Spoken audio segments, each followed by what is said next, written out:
12 teams came to Moscow to fight in our competition, representing all 5 regions of the wargaming universe. But now, only 2 regions remain, and today we're going to have semi-finals between the CIS and Europe. Can we get a European team in a final, or maybe 2? Let's find out. Welcome to the World of Tanks Final Battles of 2017. Udachi. Good luck to you too.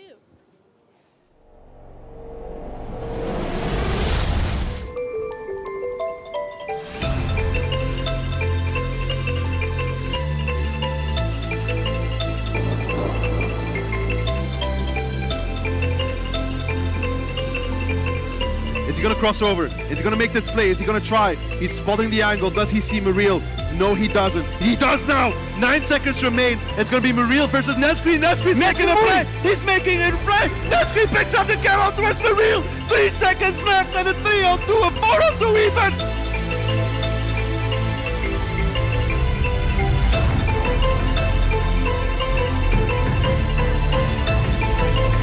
Kirillov trading here I'm with alright to get on Corsair. Corsair's going to hit another big hit here. Kirillov actually with a dead gunner, but he is point blank here for Corsair, so he can't miss this one. He's going to get the shots at 9 seconds left. Camille, can he get a reset? The mouse is exposed. Camille has a shot. Can he get an angle? He does. There's a reset coming in. Now Camille has to play himself round this mouse. He takes a hit.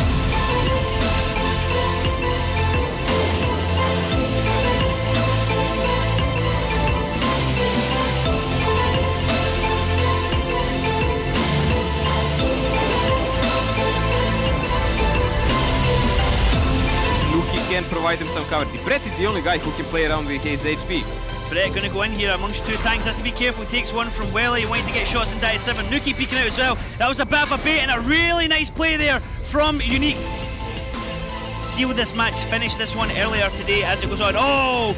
Tracking shot there on Vetro as he backs off, and all loaders can continue to get into him. Shaman picking up that kill. Elevate losing tanks, losing HP left, right and centre right now, and Unique are in absolute cruise control at the moment.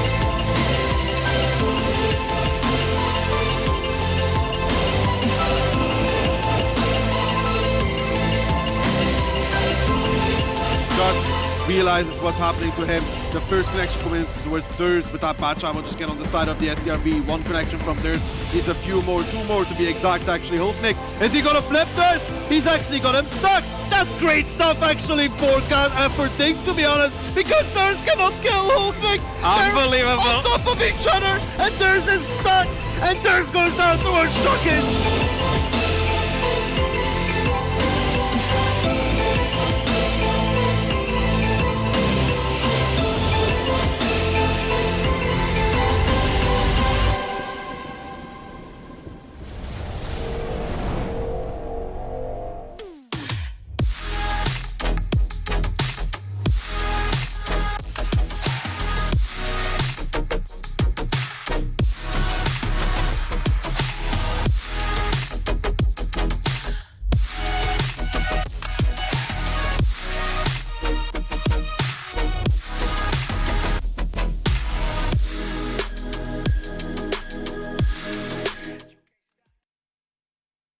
So welcome to day 5. We've had a lot of tanks action, and we've got some more for you. It's been an amazing tournament to wrap up 2017.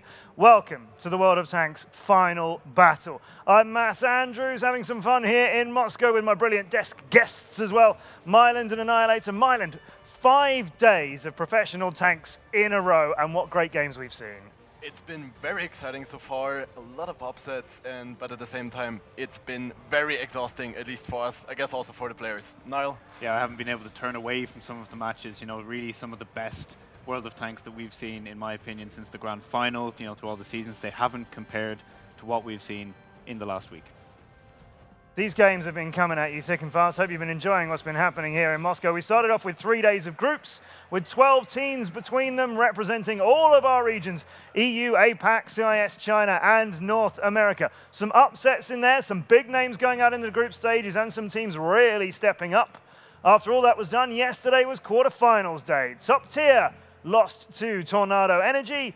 Oops, the Tough Giraffes continue their amazing performance this tournament.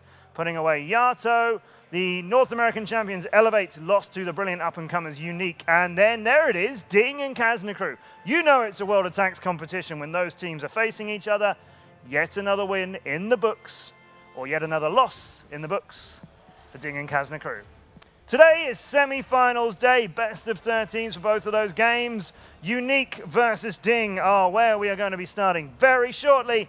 And then later on today, the reigning world champions, Tornado Energy, they will be playing Oops, the Tough Giraffe. So yes, it is CIS against Europe and CIS against Europe. Can we get, boys, a European team into that final or two? Well, in theory, we can get an EU final. However, this clash of regions, I think, might be a little bit one-sided, as much as I really, really hate to say it. Yep. I think we all know who is really expected to take victories in some of these matches. But particularly the first match that we have to look at, it's not decisive. Yeah, I think, Niall, I totally have to agree with you here. As much as I would want to see an all-European final, I don't expect it to happen, but as you already mentioned, DiNG and Unique, that's definitely gonna be very, very close. I'm enjoying the theory part at the moment, that this could be an all-EU final. I suspect that dream will be short-lived, but we might at least get halfway there. Unique and DiNG is what we're going to be starting with. Our teams will be getting ready on our stage behind us right now, and that is where we're going to kick things off today. Unique, team who've shown us amazing performance, and I've come back to this point time and time again, so let's get it in. Niall picked these as finalists from the get-go. Yeah, you know, I have a lot of support for DiNG. I think they really showed us a lot of good gameplay yesterday, but Unique haven't really shown us anything yet. You know, even on their match yesterday against Elevate, they didn't really bring their full lineup. Well, they brought their full lineup, but they didn't bring their full strategies, and I think today they'll certainly be bringing that against DiNG. Unique are on our stage. This is who they are, if you're not so familiar with a young and brilliant CIS team. Let's hope that they're out of power-saving mode today. Definitely looking very motivated there, Furical, as he was stating in the interview yesterday. These guys are well prepared. They came here to really pose a challenge to any team that they might be facing. And yeah, they look very motivated and ready to take on DiNG here with good success, I guess.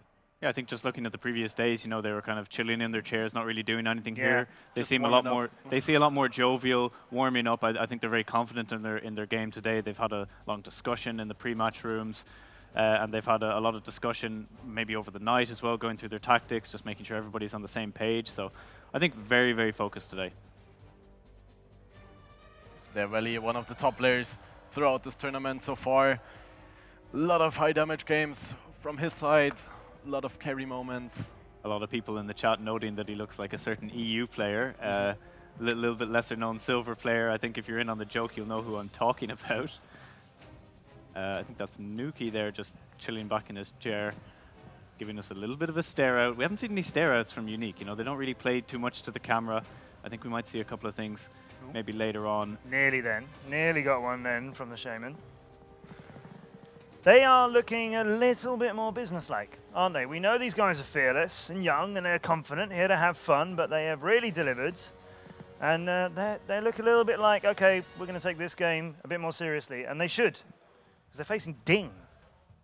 Yeah, Vit here, once again, one of the main strategy makers there, main shot callers for the team. Definitely very good addition there for Unique. Third in the CIS extended season we just had. Semi-finalists here at the final battle. They're Unique.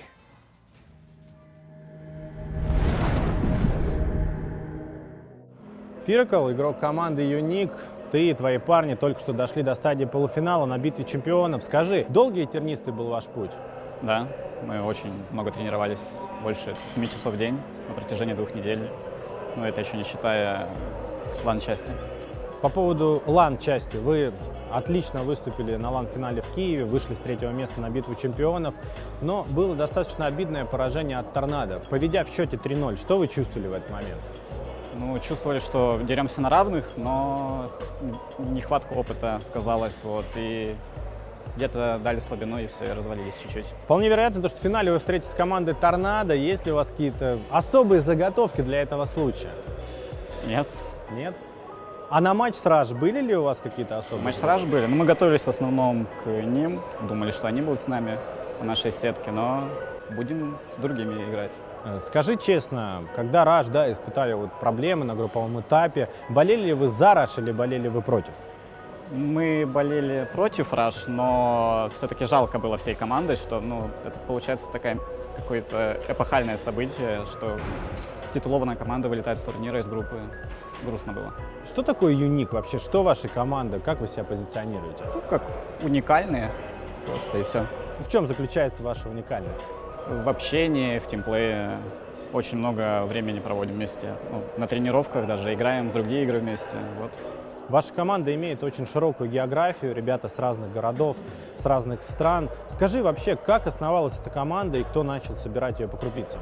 Начал ее собирать Тафик, он же менеджер, пригласил Шамана и Инкора, они играли вместе с Куском Овчарки в команде Explosive. Потом подтягивал туда других игроков. После Сильверки, когда мы вышли, к нам присоединился Гудок, Нуки и кто-то еще. И вот в этом сезоне Вид пришел, вот так укрепились мы. Сильно ли вы выросли вот именно за этот год? Чувствовали ли вы себя по-другому в начале LAN-части? И что вы чувствуете сейчас, когда вы уже в полуфинале? Мы 100% набираем силу. Это видно по результатам. И как по ощущениям тоже это видно. То есть уверенности у вас Да. прибавилось? Кто вас удивил больше всех на этом турнире из соперников? Удивили Rush в плохом смысле, удивили Упсы в хорошем. То есть они очень сильны, мы вот даже с ними раскатываемся сейчас несколько раз. Они с нами на равных играют, чуть-чуть пугает. Вот. И Я-то тоже молодцы. Я-то вылетели, к сожалению. Да, но они против нас очень сильно играли, там тоже сложно было. Командные вопросы мы, наверное, оставим позади, теперь личные. Скажи, твое увлечение танками, как ты это совмещаешь с обычной жизнью? Просто иногда приходится меньше учиться, чтобы побольше играть. Вот так. Но это оправдывается? Да. Как на это смотрят твои близкие, твои родные? Какая вообще твоя основная фан-база? Родители поддерживают, все круто. Смотрят твои? Да, прямо сейчас смотреть по-любому. Передаешь им привет? Да, привет. Какая твоя мечта? На данный момент, на данное время гранд-финал взять. У вас, наверное, уже большая фан-база собралась. Что ты хочешь сказать своим болельщикам? Болельщикам хочу сказать, следите за нашими соцсетями, за нашими играми, болейте за нас.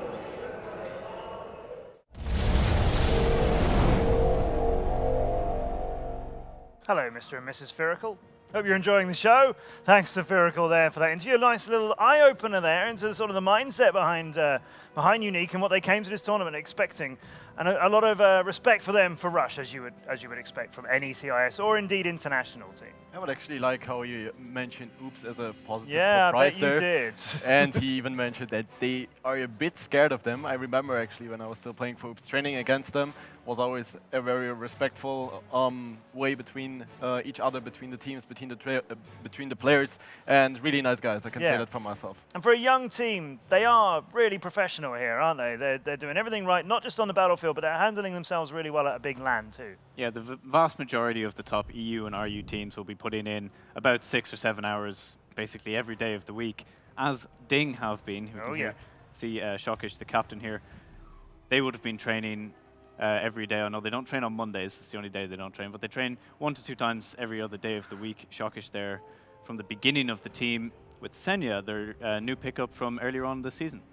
I had lunch with the DiNG guys together, and we talked a bit about the strategy of today's match and what their initial strategy is going to be to try to take the first 3-4 rounds, because if they manage to do so, then they will try to sort of depress the Unique guys, because it's a young team, it's a very emotional team, so if they get the first rounds, they may get Unique to tilt pretty quickly. Yeah, I was talking to Haltnik, trying to stare down the camera. I don't know if it's a stare down or more an inviting look that he's giving us right there. Also a bit more busy untangling his headphones. Let's hope for Lauscher they're not playing Cliff today, but gonna see more of that later on in the map picks. Mary there, also one of the original players from the team. think about 5 seasons old at this point it must be. So really, like, there's a lot of core experience, a lot of core members in the team that they've retained. Elian there, they picked up a couple of seasons ago from Kazna, was also a star player there. Very important pickup at the time, and he's continued to play very well at this tournament. They've been in great shape here in Moscow. 3 wins out of 3 through the groups and the quarterfinals. They've got a good challenge in front of them, though. Playing Unique, they're DiNG.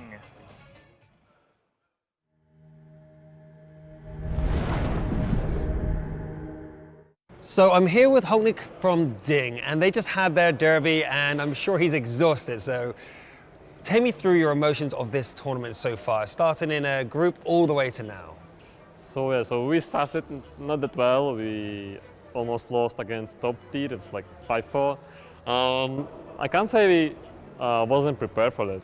Actually, we prepared some strats for them, but we didn't take that serious. And also, it was our first official game with Zafar, new captain, and probably that's why that happened. Bad communication, slow reaction, and all the stuff, and that's why top tier almost won against us. Yeah. And then we had Steelman, team from China. We won 5-0. So we also were prepared for them, and because we expected it to be like 5-1 and 5-0 games. How did you prepare for Steelman? They were behind the bamboo curtain, as we say. We had no information about them ourselves. No, like actually, like we saw a couple of games on some, I don't know, Chinese Twitch, and we knew how the Chinese teams are they're playing, how they like their strategies and like how they like to push. So that's how we prepared this strats for them. But then you had to face Kazna, ever the rival for you guys.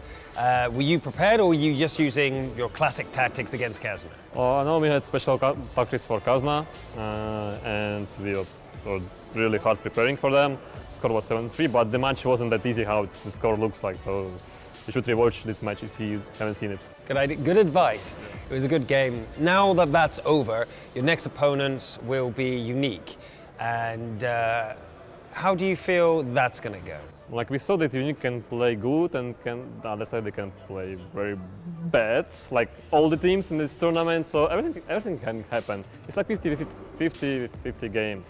I hope we can beat them with our experience. So I assume you guys have assumed you're going to at least get through to the finals, which means your opponent will be either Tornado or Oops. You've got experience against Oops, but what about Tornado? We also have experience against Tornado. Two games on LAN. First was Champions Rumble in Moscow last year. We could have won that. We won. Actually, by strategy, we won most of the rounds, but we lost 7-3, I believe, because we were unexperienced, some little bit tilt, many mistakes, individual, and then our last game against Tornado was on the grand finals and finals, and we started to tilt after the first lost round, so that's why it went with that score.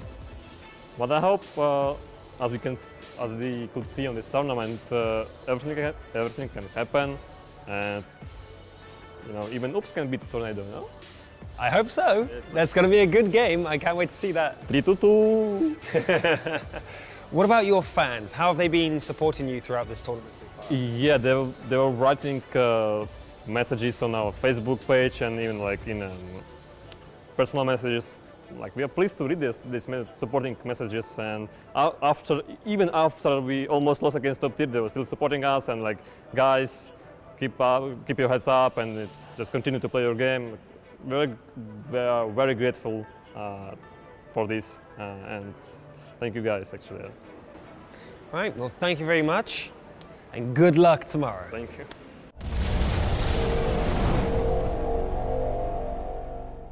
Thanks to Hognik and Luke as well for carrying out that interview after their amazing quarterfinal yesterday, which sees DiNG get another win against Kazna Crew. And we had Hognik here on our desk yesterday saying they know one day they're going to lose a game against Kazna, and every time now they fear it's today. So that was a very interesting insight from them. They don't think they're unbeatable. Well, I mean, the previous matches we saw from DiNG was not prepared. They didn't really try. Then against Kazna, they came out with everything they had. And we can see the map picks here now. Sand River, a first pick from Unique. That looks really unusual for me. Yeah. Ghost Town is a later pick for Unique, and Tiebreaker as well will be on Ghost Town. The clip from Muravanka are the bans. Finally, we see the ban from Moro, as I knew they would. They picked it in the group stages because they just wanted to hide stuff. As I highlighted then, finally they're banning it. Good job, DiNG. Ruinberg's a massive map for Unique. They've had an 80% win ratio on that this season. Proc is good for them, Himmelsdorf is good for them. That whole middle, second, third, fourth maps are looking positive for Unique. I also want to take a look at Sand River being the first map here for Unique.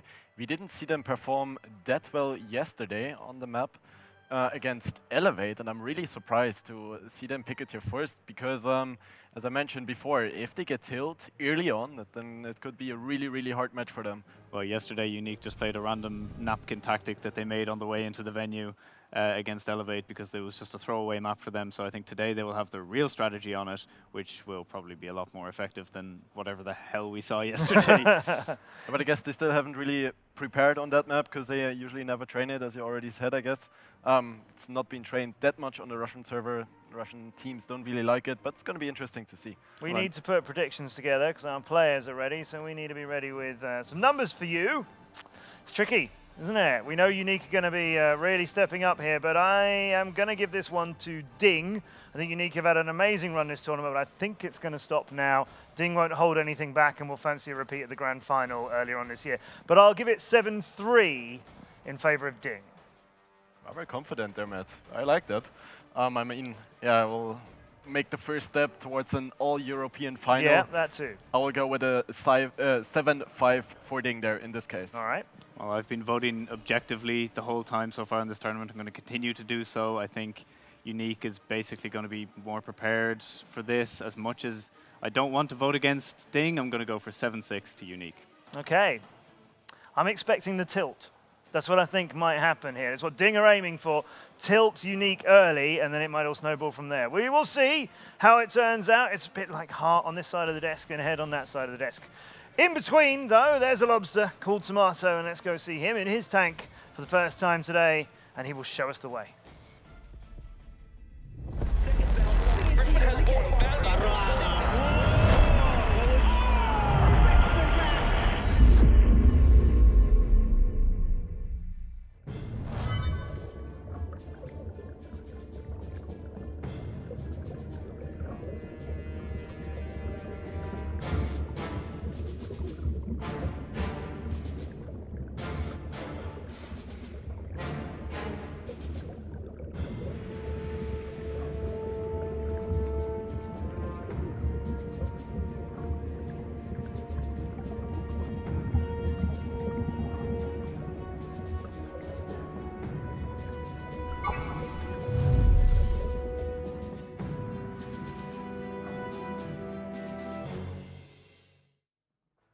Tomato the lobster, getting the job done and showing us what to do. You need to get online to WOTfinals.com. You have a few chances left in which you can win some terrific prizes here at the final battle.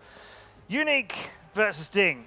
Just reference that thing I just very briefly mentioned. DiNG are expecting that they can tilt Unique. Yeah, if DiNG can pick up a few early wins, maybe go 3-0 or maybe 4-0 or something like that on the first two maps. Yeah. Unique is a very emotional team. They might have some difficulties then, play a little bit more carelessly. That's possible. However, I think no matter what DiNG will play, they've used a lot of their strategies already. So some of these strategies that they bring out will either be recycled or they will be not as well practiced as they would have liked. And I think Unique is just going to win based on that. Why are you so sure that DiNG have shown us everything they've got? They had a great scrap against Kazna. They knew that would be a real fight, but they've won them always. Why do you think they've given us everything? Just very quickly. The game against Kazna, they really had to spend a lot of their strategies to make sure they won that, or else Kazna could certainly take those rounds back. Unique hasn't spent any of their tactics so far. Well, let's find out what both teams prepared as they decided to come here, doing such great performances in their regions and qualifying for the World Attack's final battle of 2017. First semi-final of the day, Unique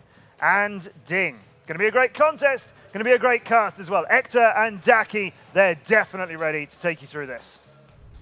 Thanks very much for that, Matt. Looking forward to this one as myself and Daki going to be here for the first match of the day. Then it's going to be the Kills or Mojo for the second one.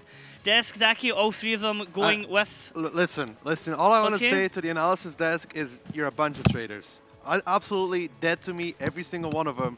And I keep hearing this thing about Tornadoes not using their strategies, Unique's not using their strategies. Rush didn't use their strategies either. They're out of the tournament. Unique soon to follow. Yep, indeed. So it's going to be 3-on-3 here for the desk.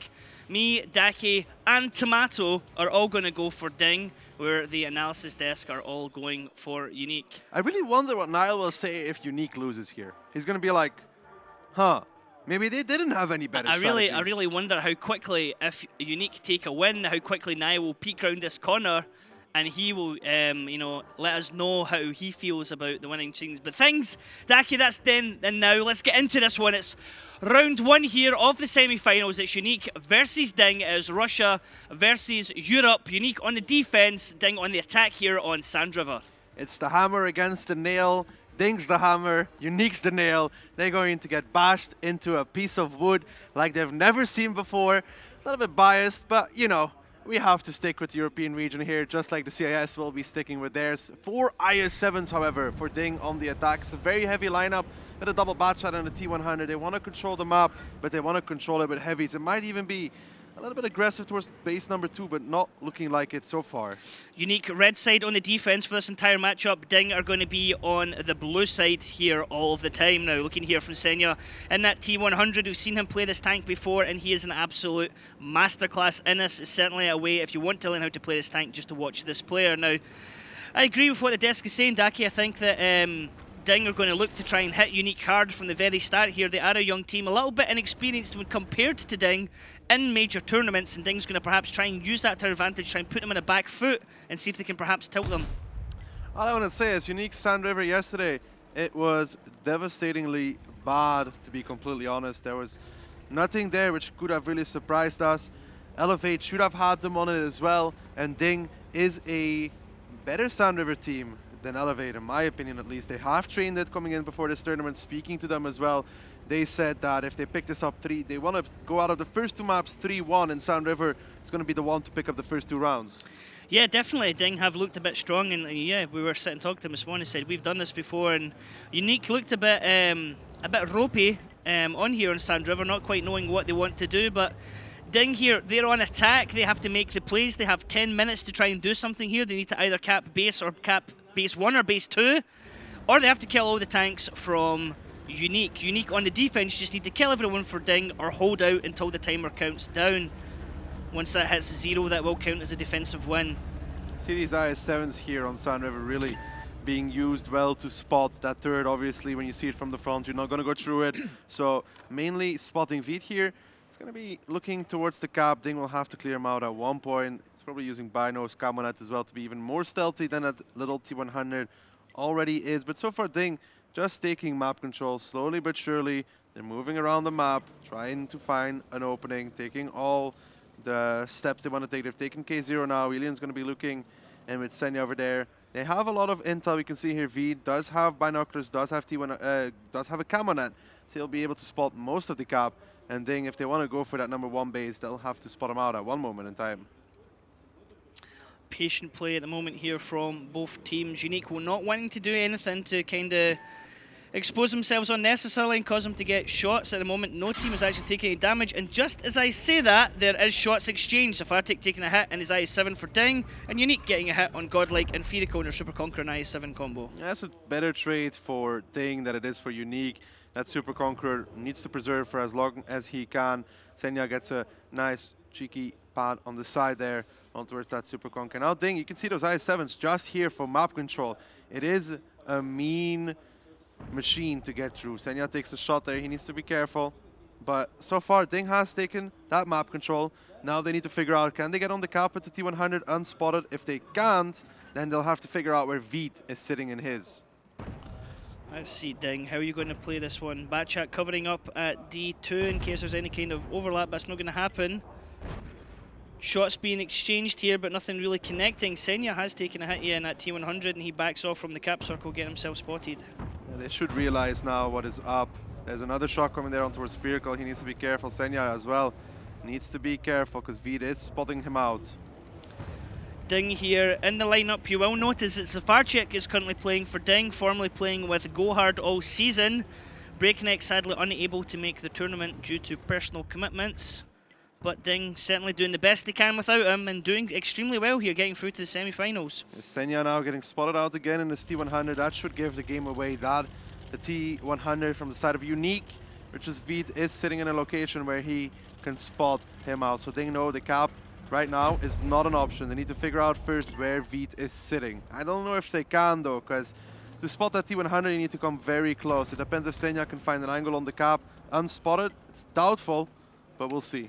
Time's ticking here for DiNG. They have to be careful not to leave things too late before they decide to make their plan. There's still a lot of HP on the board once the teams do engage in team fight. I mean, it can be over in the space of 2 minutes, but if Unique want to try and drag things out and just dig in at the back corner of the maps, it means that DiNG has to come forwards into them, drive into their guns to try and make the plays. So far, DiNG still probing, starting to close the distance a little bit. Nice. That's a nice connection. That's Senya on towards Spherical. He gets spotted out.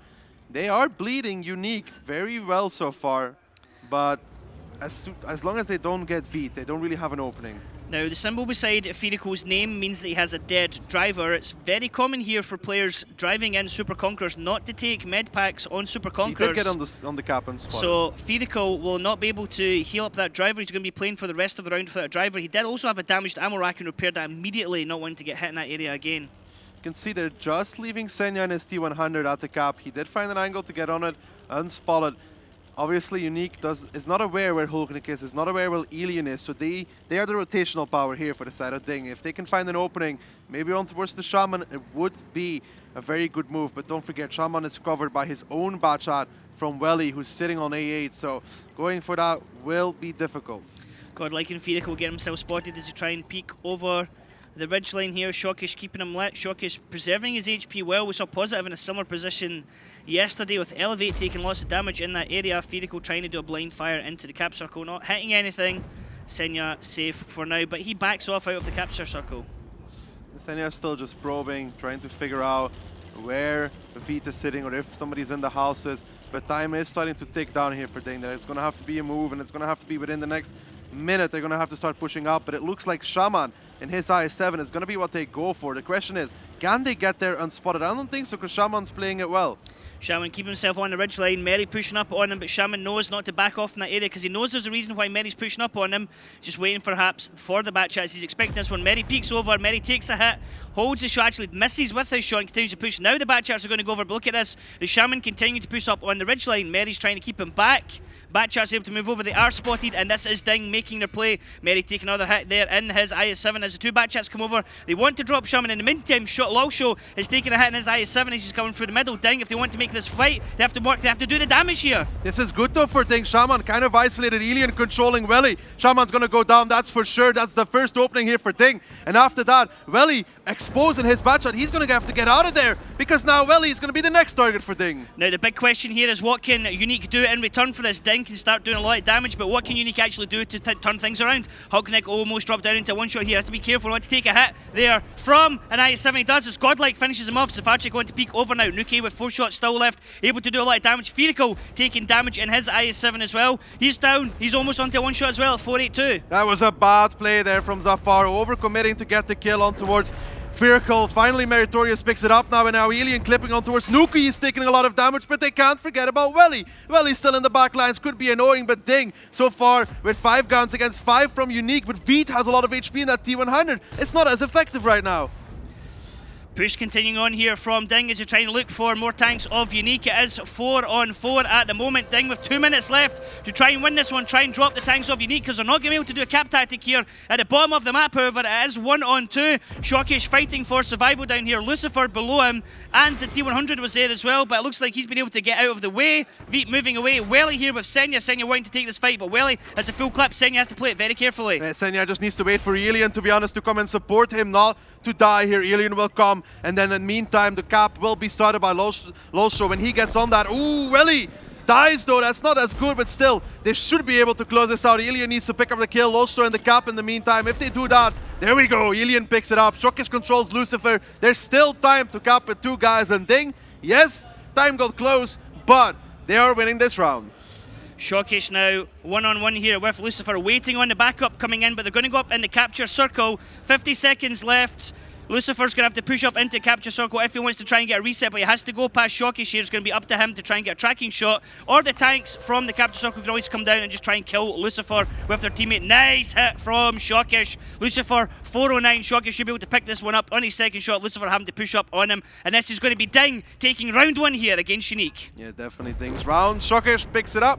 That's 1-0 for DiNG, and that's the first round on Sand River. A little bit like we expected. It took them a while, but in the end, they still make it work. That was a good push there on towards the Shaman, getting him out of the game. Welly not really able to support because of the covering fire from Ilian. Good setup there from DiNG. Zafar making a mistake though on towards Furical. There was no need for him to commit for that.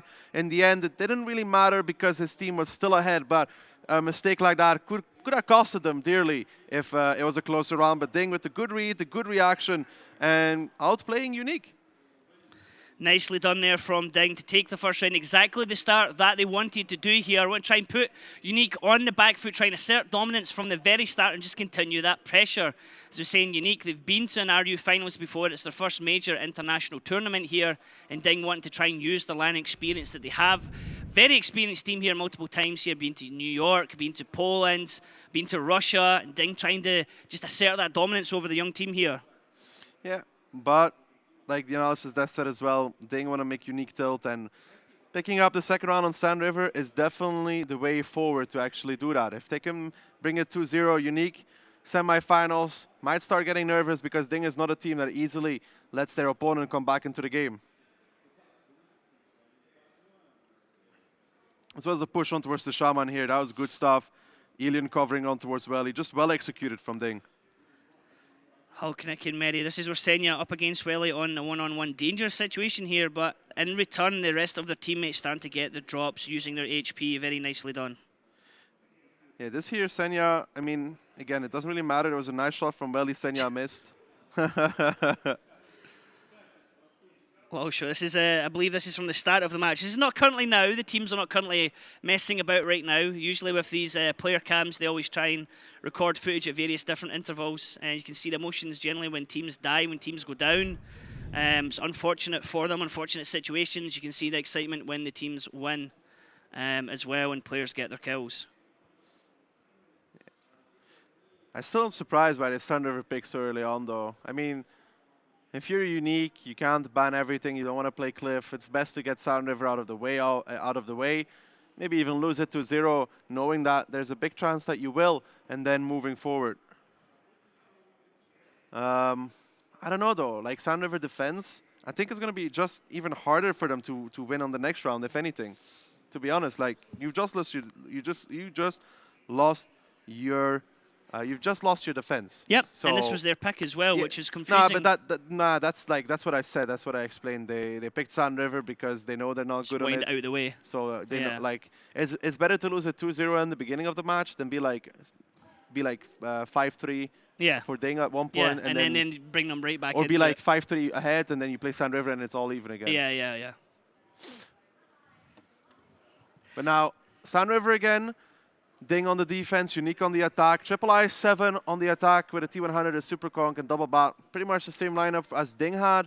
-1 I7, +1 Super Conk, a little bit more hold down. DiNG, however, coming out with that STRV, Super Conk, double I7. A little bit more rotational from them. Yeah, bit of mix of rotation, bit of armor from both sides. Fairly kind of light, heavy setup, if you like. No super heavies coming. You're never really going to see that in Sand River. But here we go into round 2.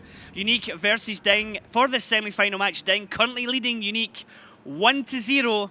Both teams here fighting out for a place for the final of the final battle, which will be taking place on the 23rd of December at Wargaming Fest. Who knows who they'll be playing against? It will either be Oops the Tough Giraffes. Oops versus DiNG. Or it's going to be Tornado. But me and Daki think it's going to be an Oops DiNG final. Would be one hell of a way to end the year, though. Shokish Ilian here with Losho making a little bit of a trap.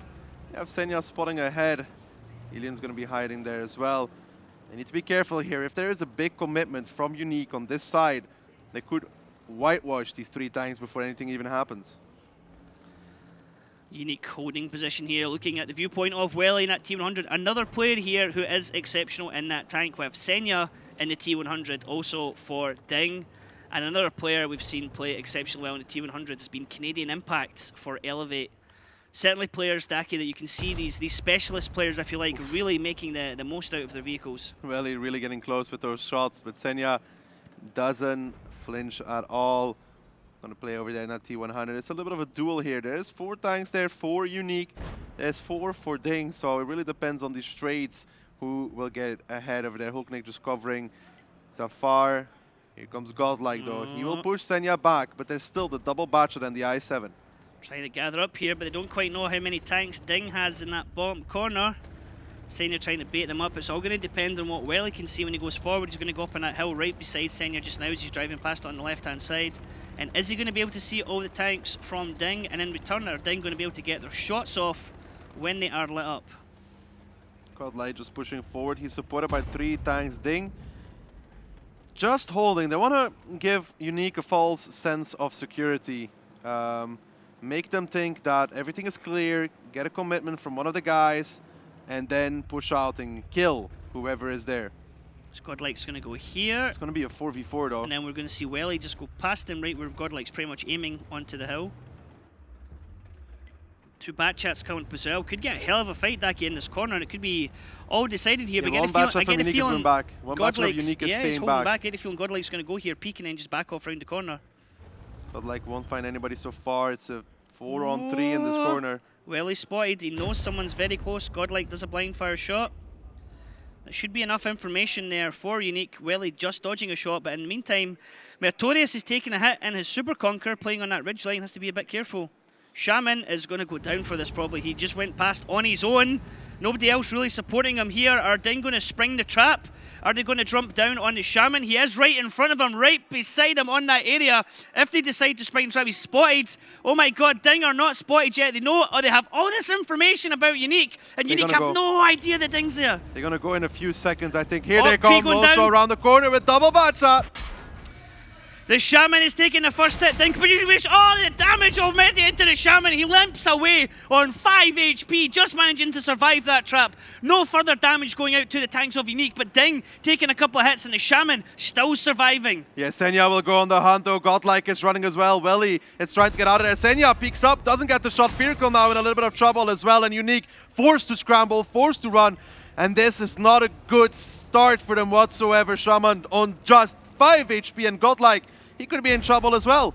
Godlike trying to run away as best as he can, but there's going to be a tank lineup looking to shoot him here. Shockish hits on the first one, misses on the second one, goes for another shot, tries to get a tracking shot, doesn't quite get it. Logshaw coming in front of him just to protect Shockish from any shots coming in, as Shockish pulls back and goes on to a reload. DiNG going to move away from this area because now Zafarchik could get potentially pushed here on the overlap, but he has a Super Conqueror beside her. Mertorius is being focused out right now. He's on his own, nobody able to help him. Down to 1 shot, 239. DiNG, where's the backup? Can you help your teammate? It's just about Meritorious surviving. Unique coming back blow for blow, pushing the Nord. Nuki not being spotted for that move is terrible for DiNG. Now they're down in HP. Mary's still alive though, which is the most important part, but DiNG needs to again make a reaction because Zafar got dropped to half HP as well. Now DiNG is forced to push out this middle road. They can still catch Firacle, and they can still catch Godlike as well.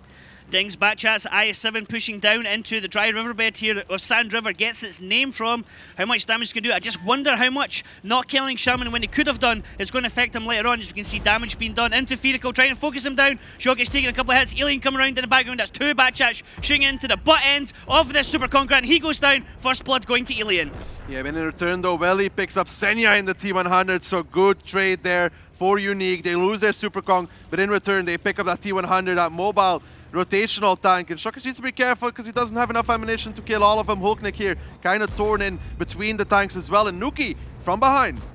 Veet taking a hit there as Nuki picks up Mertorius. He was down on a 1 shot. Now what can DiNG do? They need to try and circle the wagons here, start protecting each other, because at the moment everyone's getting picked off. Godlike is now down on 1 shot in his IS-7. Logshaw looking to come around to get the killing show here. We see Nuki taking damage, but the Shaman picks up Shockish. In the meantime, it's still 4-on-4, but advantage with Unique. DiNG doing what they can to try and turn things around. Yeah, Nuki's on reload though, and Hulknik is starting to make those connections towards those IS-7. Zafar making a good play here. Lucifer has a dead driver. Zafar loses his engine though, still has the repair circuit, trying to draw them around the corner. If he can survive a little bit longer, do some more damage, because Hulknik is chipping away, but no, he doesn't, and Unique strong on their attack.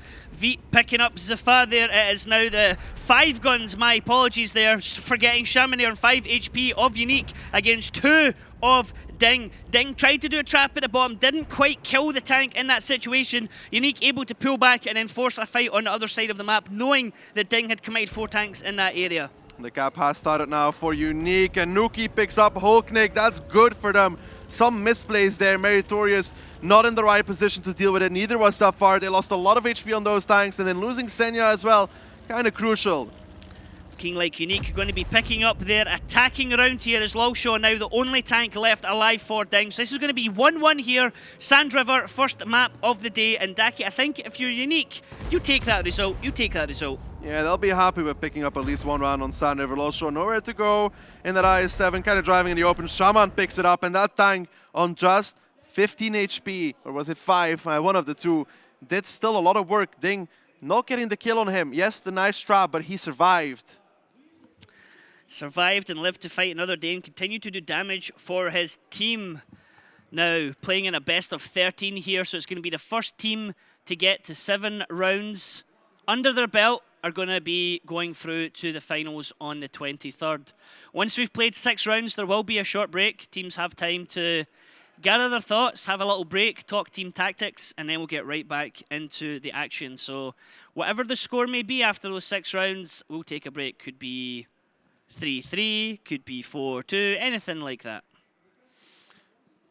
Well, there's still a lot of maps to be played. We're not sure about that just yet. We'll have to see how that one goes. But yeah, Unique coming out of Sand River 1-1. I think that is pretty much the best they could hope for. I mean, 2-0 unlikely, even in this round, arguably. Could have lost very easily. That move on the north side of the map costed Mary about 2k HP. Zafar also 1k HP. That's 3k traded in like less than 20 seconds back in favor of Unique. If both of those tanks actually are in the right position, that never happens. Firico caught with his pants down here. No way to get away from that area. But so many times actually when the tanks were getting dropped during this fight, it was more or less just finding the one tank that was isolated from the rest of his teammates. Sand River done and dusted. Our second map of the day is going to be Prokhorovka. And then for our third map of the day is going to be Runeberg. And after Runeberg is when we're going to be having that little break. Yeah, this play here, Shaman. So let's see. That's 1 shot. 404. 404. 5 HP. 5 HP. 413. So there was a above average roll coming in there, but just not enough. Yeah, this here from Mary, I mean, if he didn't lose that much HP, he'd be in a lot better situation. Now Nuki could just come from behind and kill him. Nuki then found Hulknik as well. Really, Meritorious and Zafar not spotting the Bacha crossing over costed them so much, so dearly. Perhaps a bit worried when they were peeking up over that ridgeline earlier on and taking a couple of hits. Just wanting to try and protect their HP, but always is difficult, like knowing when to peek, when not to peek, and everything like that. So, unfortunate for DiNG, did get off to a great start there, but Unique pulling it back 1-1. I expect this Daki to be exactly like other matches we've seen with Unique at the start. Like, whoever they're up against, proving that they're just as equal as they are, just as good. I mean, Unique did say in their video at the start, you know, they practiced a lot of oops. Oops frightened them a little bit, you know, gave them like cause for a scare. And if they're worried about oops, then realistically they should be just as worried about DiNG. True. But DiNG is a little bit of a different play style than Oops. The Oops is a lot more aggressive, proactive around the map, trying to find those openings. DiNG's more controlled. Yes, an aggressive move here or there, but usually playing those standards up to an extremely high level. Normally playing with Breakneck, now playing with Zafarchik. How many times do you think we're going to see perhaps DiNG having to go into an all-in for a fabled Zafarchik charge, Daki? I know, I already saw him charge once on Sand River and lose 1.8k HP, so, you know, he already had this charge for this match. Okay, teams looking like they're getting ready to go into round number 1 here on Prokhorovka. It is all square, 1-1. The Yak Panzer's at back. the moment. Unique going on attack here, DiNG going on defense, and once again, Meritorious bringing out that Yak Panzer E100. Let's see if he has a bit better time this time around against Unique. I mean, yesterday against Kazna Crew, I think he did 1 shot of damage. 1 shot, 1 out of 3.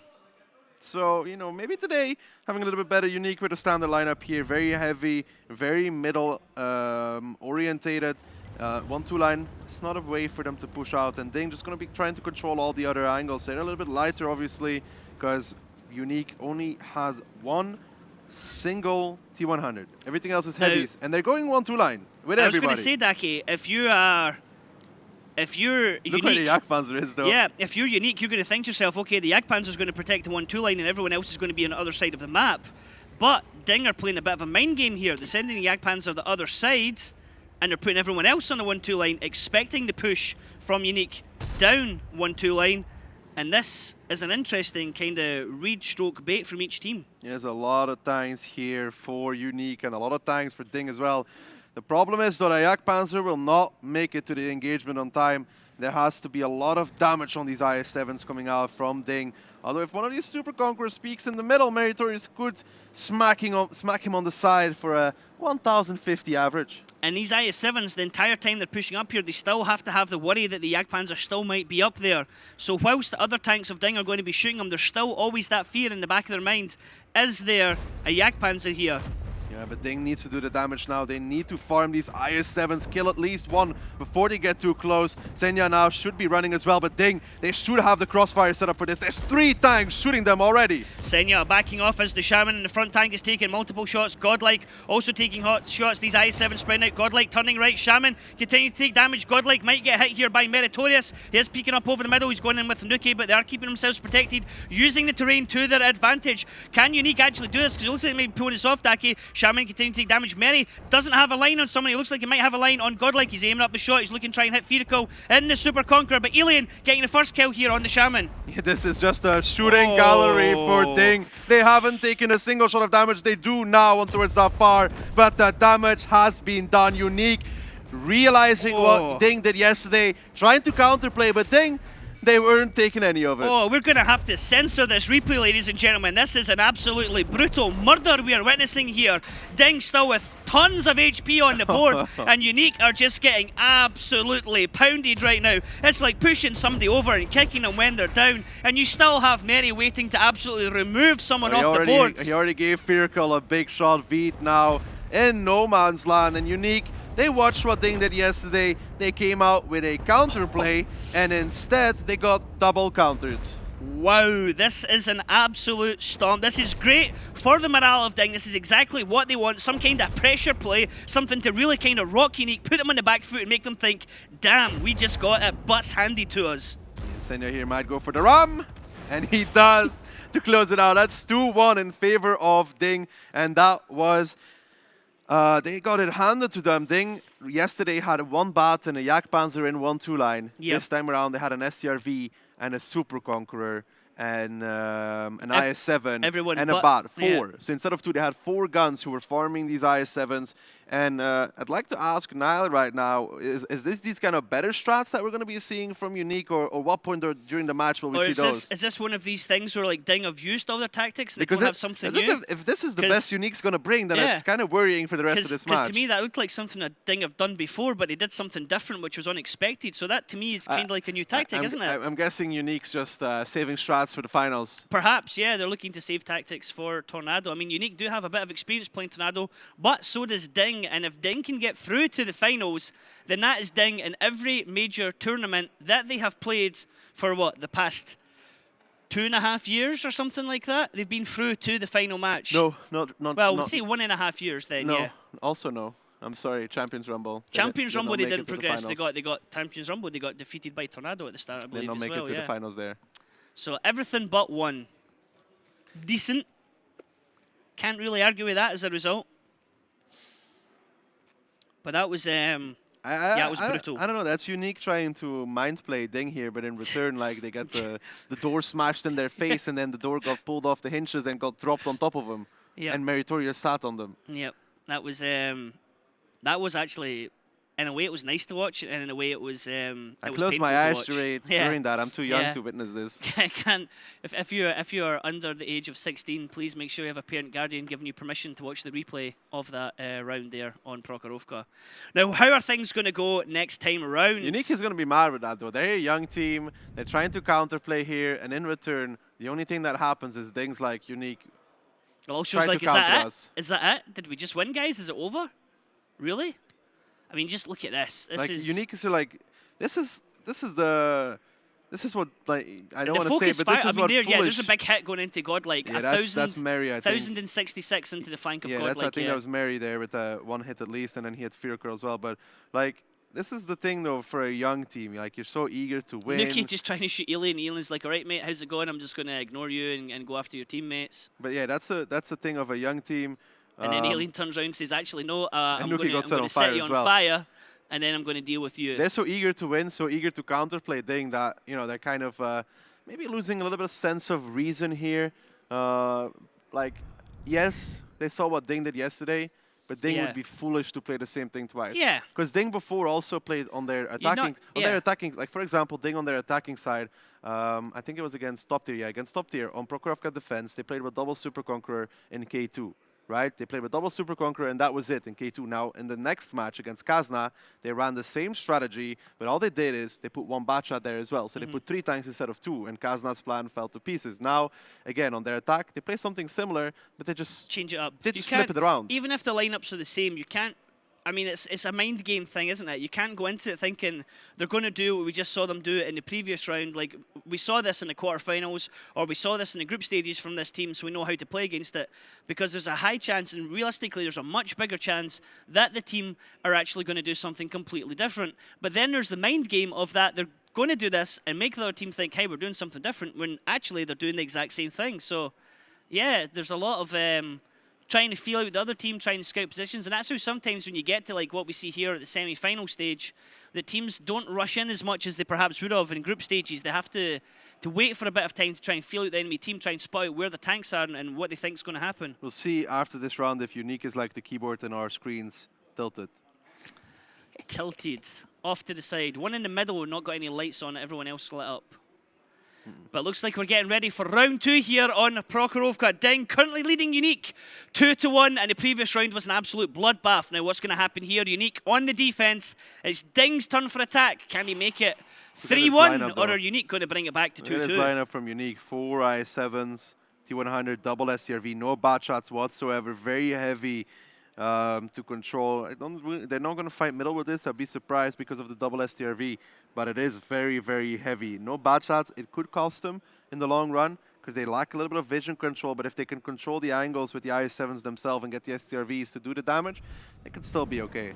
It's all about managing not to get their STRV spotted. And let's see how they're setting this lineup, Daki. Totally ignoring, realistically, the 1-2 line, although they are sending a couple of IS-7s over there in a diagonal way, and the STRVs are going to be going, looks like one on the rails and one over into the 8-9A area. But DiNG expecting this from the STRVs and just kind of putting all their tanks onto the 1-2-3 line. I like this, though, from DiNG so far. Nuki is going to go over. Will not be spotted out. Both STRVs on top of each other on the rails here, so okay. Yeah, but they will have to relocate soon because DiNG is making a 1-2 line play. And right... Whee! Can he get damage from it? No, Nuki! Dukes of Hazzard style, right over the rails there. Very nicely done. done. I don't think that Unique has enough tanks to defend 1-2. I don't think so. It's one STRV. With an IS-7 and a T100, and I think Nuki will be too late to spot it out as well. DiNG with the good play. Nuki's going to drive up over this rail. Only Zafarchik is spotted at the moment. He's blocking off. He takes a hit there, Zafarchik, but DiNG are going to get the positional play up the 1-2 line, which is going to force Unique backwards, and this is going to give DiNG coverage fire over into these IS-7s of Unique. They're going to get them basically like shooting fish in a barrel, and this is going to be quite painful in a minute for Unique, but DiNG actually taking a lot of damage into Shockish already. Welly here, he's committed still, and he's being joined by a second STRV, but it's just not going to be enough. Like, he'll be spotted soon. One of the bad shots will swing out and go for him, and then that will be Welly down and out. Welly's now spotted. Welly's spotted. Watch the damage coming down into Welly. They're just going to turn and focus him immediately. He has the STRV. Senya has managed to drop Godlike in the meantime. Welly is burning. He goes down. Hulknick picks up the kill. 2 tanks down already on Unique, and DiNG are continuing to pour on the pressure. DiNG with the counterplay against Unique here in 1-2 line. Double STRV. We don't care. Double IS-7 down, 1 STRV down, the next one soon to follow, and this is DiNG, this is aggression, this is power play. Firacle is down. Nuki had to get rolled back over by Veet. Nuki had actually rolled himself over at the top rails at the moment. DiNG with 6 of their tanks still available against 2 of Unique, and this once again is an absolute bloodbath for the side of DiNG. Yeah, the lights of Unique's keyboards are on, but nobody is home. Nobody is home. Senya taking a hit there from Veet at this stage, but well, there's nothing really Unique can do to come back because DiNG are just going to put pressure on Let's the just cap. put it out there that DiNG is not a good Prokhorovka team yet. No. They're picking this up 2-0. DiNG historically have not been too great on Prokhorovka. They've been doing some questionable plays. Veet takes one in the face and he's IS-7. T100 pushing through the middle here at Nuki, but he's going to be headed off by Lolsho, and Senya, once he goes over, straight into the guns of Senya, takes damage as he goes over. He might be able to get a reset, but look at the damage going into Veet as he peeks over. He's trying to get a kill with Senya, but it doesn't matter because Veet and Nuki are both now on a one-shot, and this is nothing but one-way traffic here for DiNG, and Unique are going to be facing the hammer here because they're down 3-1. Yeah, Veet getting one more shot out, but it's going to be DiNG to pick up their third round on Prokhorovka, making it 3-1, and that is Unique falling to pieces. All the spotting too late. Yes, they had an IS-7 in 1-2 line, but there's 4 tanks from DiNG coming through, even with the SCRV of Welly relocating, which is a mistake, by the way. Him going to A2 is a mistake to make at that point in time. Yeah, they didn't know everything. DiNG was sending down 1-2, but there was no way that they could hold on to that push. They had to fall back and hopefully survive, because going down 1-2 with that SCRV Welly, that was already suicide. That was done and dusted, because for one, they needed both SCRVs there and like one more heavy, and then DiNG just pushed into the hold down with an E3 with double Super Conqueror and the IS-7. I think it was Shaman tried to peek over, or was it Godlike? Godlike or Shaman, whoever the IS-7 was in 1-2 line tried to peek over to shoot him. Godlike was the first one, yeah. So he tried to shoot him from behind, and all that happened is Senya started clipping him, and he got double Super Conqueror shooting him from the holdout. Yeah, IS-7s are fun and all, but here they weren't controlling the angles in this game. DiNG pushed one angle, found an overmatch, killed them all. So DiNG getting the start exactly what they wanted here, currently leading Unique 3-1. We're going to be going into Ruinberg next. It was Unique's map pick, and they will be starting off on the attack. Well, a lot of teams now say that the attack is the favorite side, though. So, yeah, this is Godlike here pushing in. I mean, he's running away, but look at what happens. Just turns around, everyone just turns and says, oh, look, there's an IS-7 behind us, guys. Let's start shooting him. And then they just turn and focus on the STRV at the top as well. And great play here by DiNG. You can see Alien's face. He's like, oh, it's kind of going our way. But yeah, Welly gets absolutely wrecked here. Set on fire as well during this exchange and just gets finished off. Hulknick making sure that that one goes just in case he burns out or does a shot before he goes. Nuki getting tracked as he comes over here to try and get a reset. Just really playing for time at that stage, really, because there was pretty much absolutely no way that Unique were coming back from that one with only 2 tanks left, both on a one-shot. Thing is, like, this is an all-in from DiNG, like a big all-in, because if there's a double STRV in 1-2 line with a T100, like if there's a double STRV with an IS-7 in 1-2 line, spotting, they probably don't win that game. Like, they just get farmed, getting close, and then the STRVs have a free farm. Now, though, there was Welly, who for one wasn't set up in 1-2 line. He was on A8 to begin with. Had to cross over, yeah, to move over the 3. Seems like they knew slightly too late. No, they anticipate that DiNG sees 4 heavies, a T100, and double STRV, and gonna be like, well, we can't push 1-2 line against double STRV, so we're gonna push the other side. But DiNG's like, maybe again the mind games, and this time DiNG came out on top. They read the play. Well, they came out on top in both rounds with Prokhorovka with mind plays. Yeah, so. but I mean, the first one was DiNG's mind play. It was DiNG getting Unique to do the thinking, whereas this time it was Unique trying to come in with a plan and trying to force DiNG into what they wanted to do, but DiNG not taking the bait, if you like. Well, we'll see now. If Unique loses the next round, 4-1 down, they lose Ruinberg attack, I think it will spiral out of control. And that's going to be fun to hear what those traders have to say in that case. It'll be interesting to hear from the analyst desk when we have a break. From the trader desk. From the trader desk when we have a break. I think Matt actually picked DiNG. I think it's only Niall and Mayland who did not go with DiNG. But bear in mind, Niall previously Annihilator. Mayland previously went against Rush. Mayland didn't even stick with his team. So that was bold. That was Mayland bold. is more like Italian than anything else, just switching sides when it fits him. Oh, tacky. Can't say that. What? Oh, look, he's peeking around the corner, shaking his head, saying, come on, come on. Niall thinks he's going to be right, but we don't think he's going to be right. Tomato doesn't think he's right. But let's get Jagdpanzer into again for map DiNG. number 3. DiNG coming out of a Jagdpanzer here on Runeberg. Something we've not saw. This is unbelievable because according to Niall, DiNG doesn't have any new tactics left, Aki. They used them all, but apparently Jagdpanzer 100 is the way forward. The new meta T100 as well on the attack. It's kind of a little bit lighter than we usually see. Yes, the Jagdpanzer is very heavy, but that T100, it's not a bad shot where we usually see like 4 IS-7s, a bat, a double bat, and a mouse.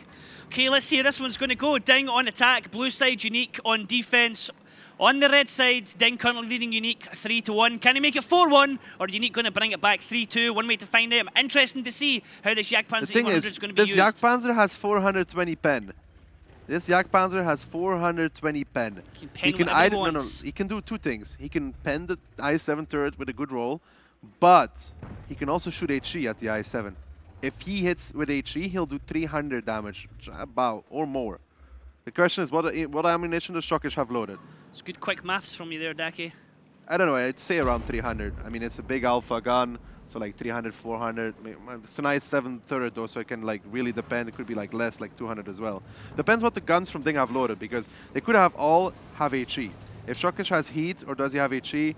I don't know. We'll see. It's moving up into position. IS-7 is continuing to be spoiled. Let's see if Shokish can make the I think they all have here. HE. I think they all have HE right now. And they're all going to shoot at the same time into the IS-7 Lucifer. Shokish shoots and doesn't connect. Anticlimax. He still has a lot of ammunition. It's going to be interesting. It'll be real interesting. Now, if you're Unique, Daki, what are you thinking right now? I don't know. I kind of don't like the stance from Unique here, because they could at one point lose a lot of HP on Lucifer and not be in a position to react to it. Shokish has heat. Okay, here he goes. Oh, Shokish! Nice, Shokish, nice! Lucifer loses his commander. That's an IS-7. He's not going to be spotting anymore for the rest of this round. Pretty sure he does not have a Medipack and Alien connected as well. Lucifer El Diablo, you are being purged right now. I need a young priest and I need an old priest. He's going to have to pray to every single god to recover from that one. And this is what I don't like. Now Veet is relocating to try and spot the angle, but it's like a little bit too late already in my opinion. Senya does get spotted out. He needs to be careful. Senya takes a shot there on his T100s. Is Veet on the corner here, keeping him lit.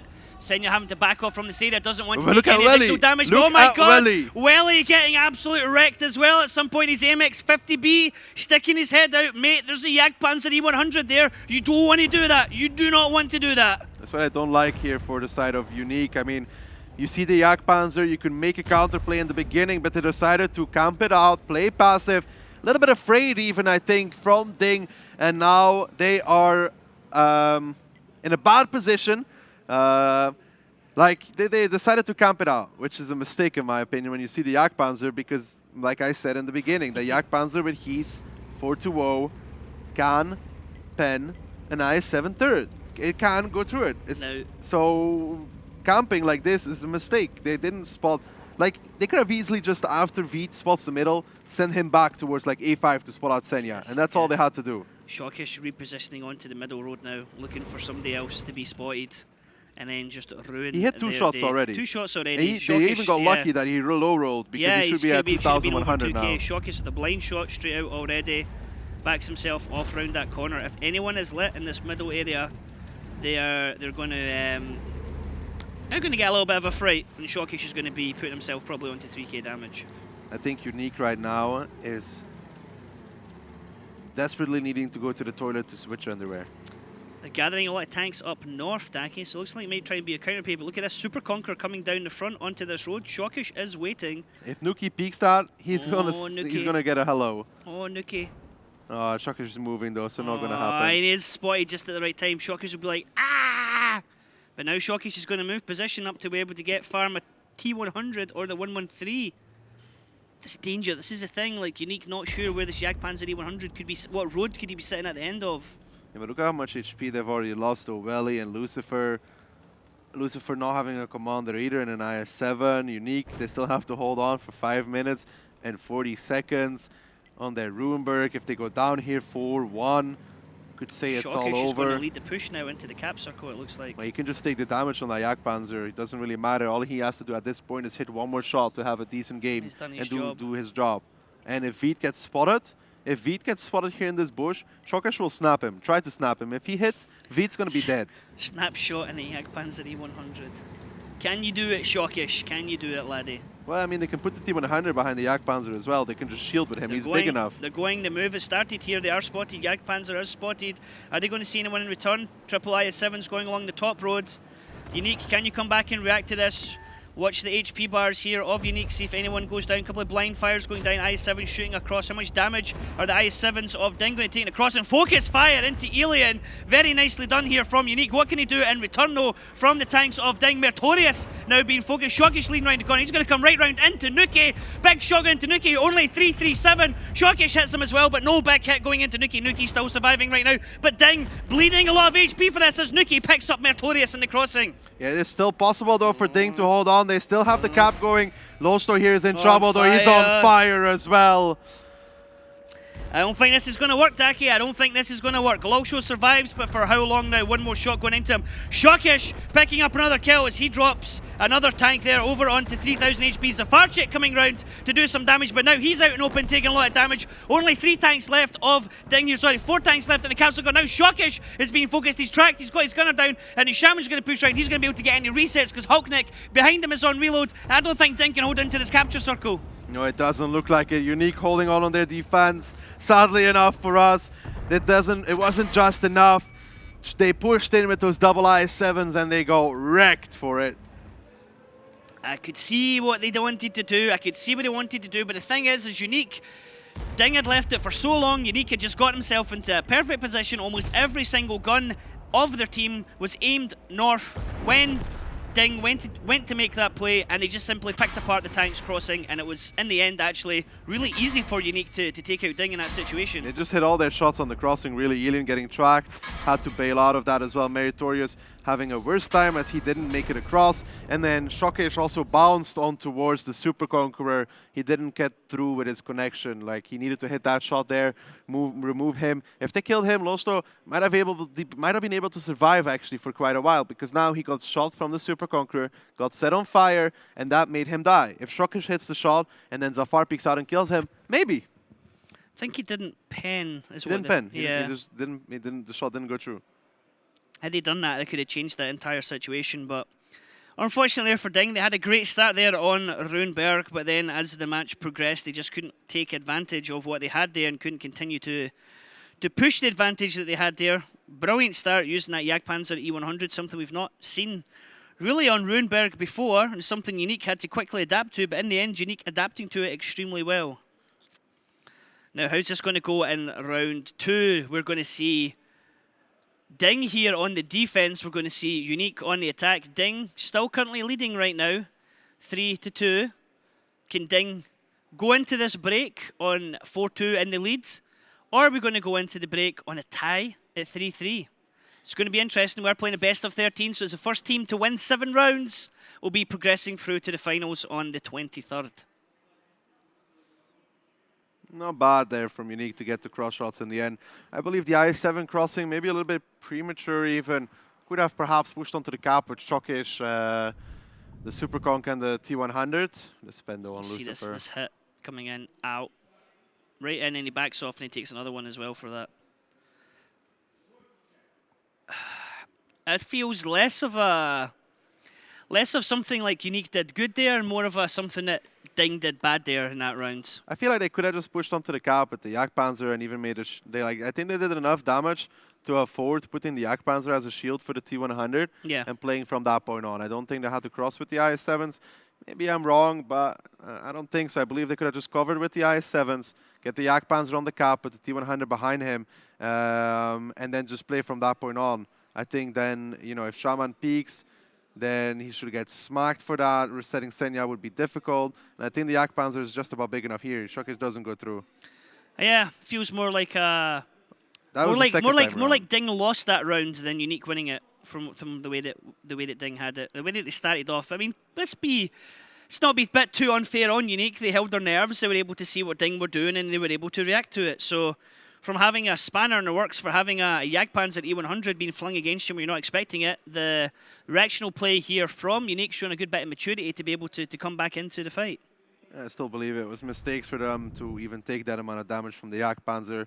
It's what DiNG wanted, just didn't play it out that well after, which is the mistake coming out. But now DiNG will get to defend, Unique on the attack. I don't believe we're going to be seeing Jagdpanzers from them. Could be surprised, but I doubt it. Even then, I believe that DiNG will go into this break 4-2 up. 4-2 up. I think that'll be a good place for DiNG to be. Just going to be interesting to see if they can maintain that for after the break, or whether after the break it'll give time for Unique to kind of, you know, settle down to be able to refocus and come right back at DiNG. After the break, after this map here on Runeberg, we are going to be going into Himmelsdorf, which is a DiNG pick.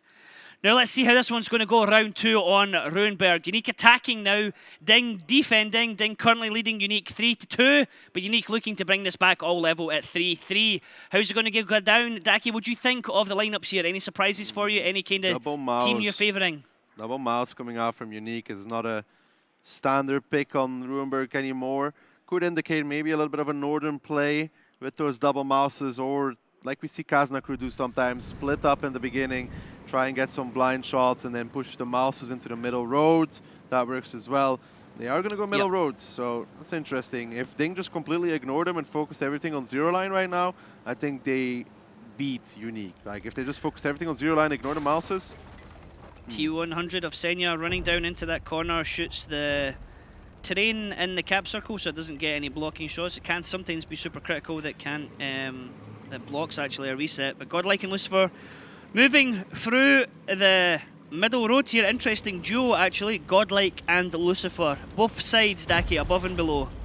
We'll have to see though. Senya takes the first Senya, connection. That's okay dead. though. He spots out a lot of times. I think DiNG needs to commit hard on the zero line. Really hard. Pretty much push it on towards these I7s. Senya has to be careful not to peek because there is shots coming down to him. Logshow is there in defence. There's a Farchik and Alien coming over. Shockish in support as well. I need to try and drop as many Unique tanks as they can before these Mouse come in through the middle and get into the battles. The Farchik taking a hit in his Super Conqueror. Logshow and Senya want to peek over into these batches as well. Alien driving out into the middle. Everyone's just going to focus their guns onto him. Alien, there's 4 tanks to your left-hand side, mate. Why can you just drive out like that? Unique are just going to turn the guns onto him. Alien trying to get crossfire shots. DiNG haven't managed to drop a tank yet, but Alien completely separated from the rest of his team, goes down first. I mean, I did say push zero line. I didn't say push out in the open where the mouses can shoot you. DiNG will now have to continue pushing. They have no other choice to take down these IS-7s, these bad shots. Alien, that was a misplay if I've ever seen one, but it's still, they can still recover from this point. Still recoverable. Can they push over into Fideko and Welly? If they can drop Fideko and Welly, they can turn things around into their advantage. It is actually okay here now for DiNG, but they need to get rid of these 2 tanks from Unique at the bottom of the map. Once they do that, they only have a double mouse. Then they have another IS-7 to deal with, but they'll have the gun advantage and they can preserve their HP. Godlike and Lucifer continuing to duel here with Mary and Hognick, and they're holding him off really well. Once they get Fideko out of the way here, then it's going to be plain sailing for DiNG. Yeah, Loso should be pushing here very soon or trying to pick up that IS-7. If he does, that will bring the game in favor of DiNG. Yeah, Shockish goes down. Loso picks up Firkle in return, and the HP, it looks even, but look at it. It's 2 mouses with most of it, and then 1 IS-7. It's not looking good for Unique. Once Mertorius comes off reload here on his AMX 50B, he needs to make sure to get all the shots. Hulknick just missing there on Godlike. Now DiNG need to use advantage of their guns, try and pick multiple angles from these double mouse and try and get them to turn their turrets and be able to make sure all their shots pen, because the IS-7 here of the Shaman is isolated from this fight. He's below the double mouse, and it really is up to DiNG here. It's for DiNG to lose this one right now, not for Unique to win it. DiNG should not be able to lose this one whatsoever. They should focus out the Shaman now. Hulknick, that's a bad peek. But Senya will be getting on their side from behind that annoying little T100, and Mary just needs to make sure he gets the shots on target.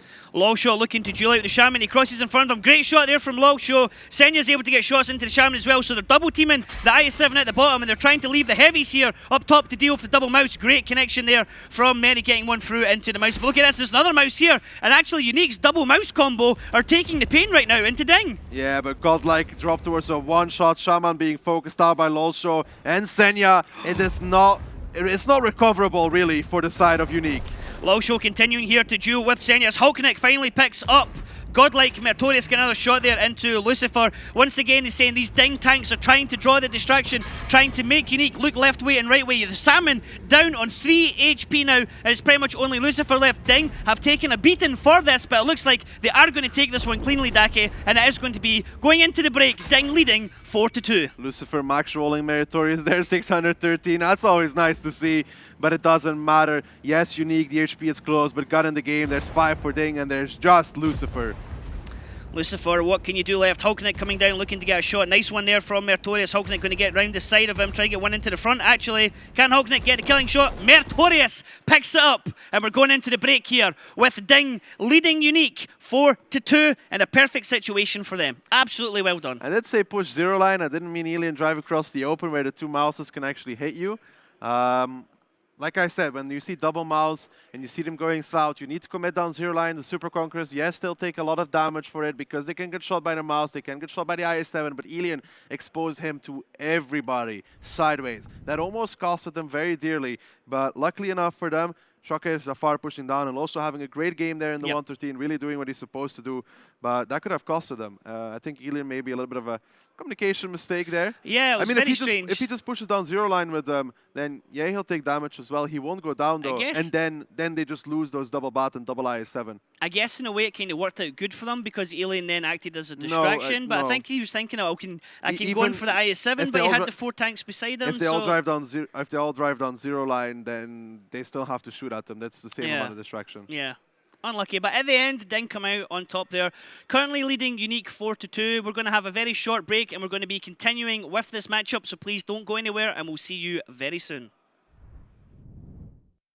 Hector and Daki taking us through first half of our first semi-final here at the Final Battle 2017. It's going well, it's going good, and it's going 4-2 in favor of DiNG. On the desk now, as well as Myland and Annihilator, we've brought Mojo in for some more fun. We want to see some more of you. We want to know what you make of this. So far, X is laughing next door in our caster desk. It's been a while. This was my resident place before the juniors took over, but I really... Not taken over, just temporarily like filling in. Hey, it's time to change generations, you know. I move on, they step in, and so on. But the match so far was amazing, like really brutal and aggressive play from both sides. I would say a lot of mind plays in action here. Yeah. So DiNG is trying to outthink Unique because Unique are kind of smarter in some tactical fashion, faster reacting, but DiNG is using that against them. And I would say it's 50-50 how it works so far. I guess let's just jump straight into it. First map, we had Sand River there. Don't want to talk about the first round, but actually we want to focus on the Unique attack. That was very was filled with a lot of rotations, this match.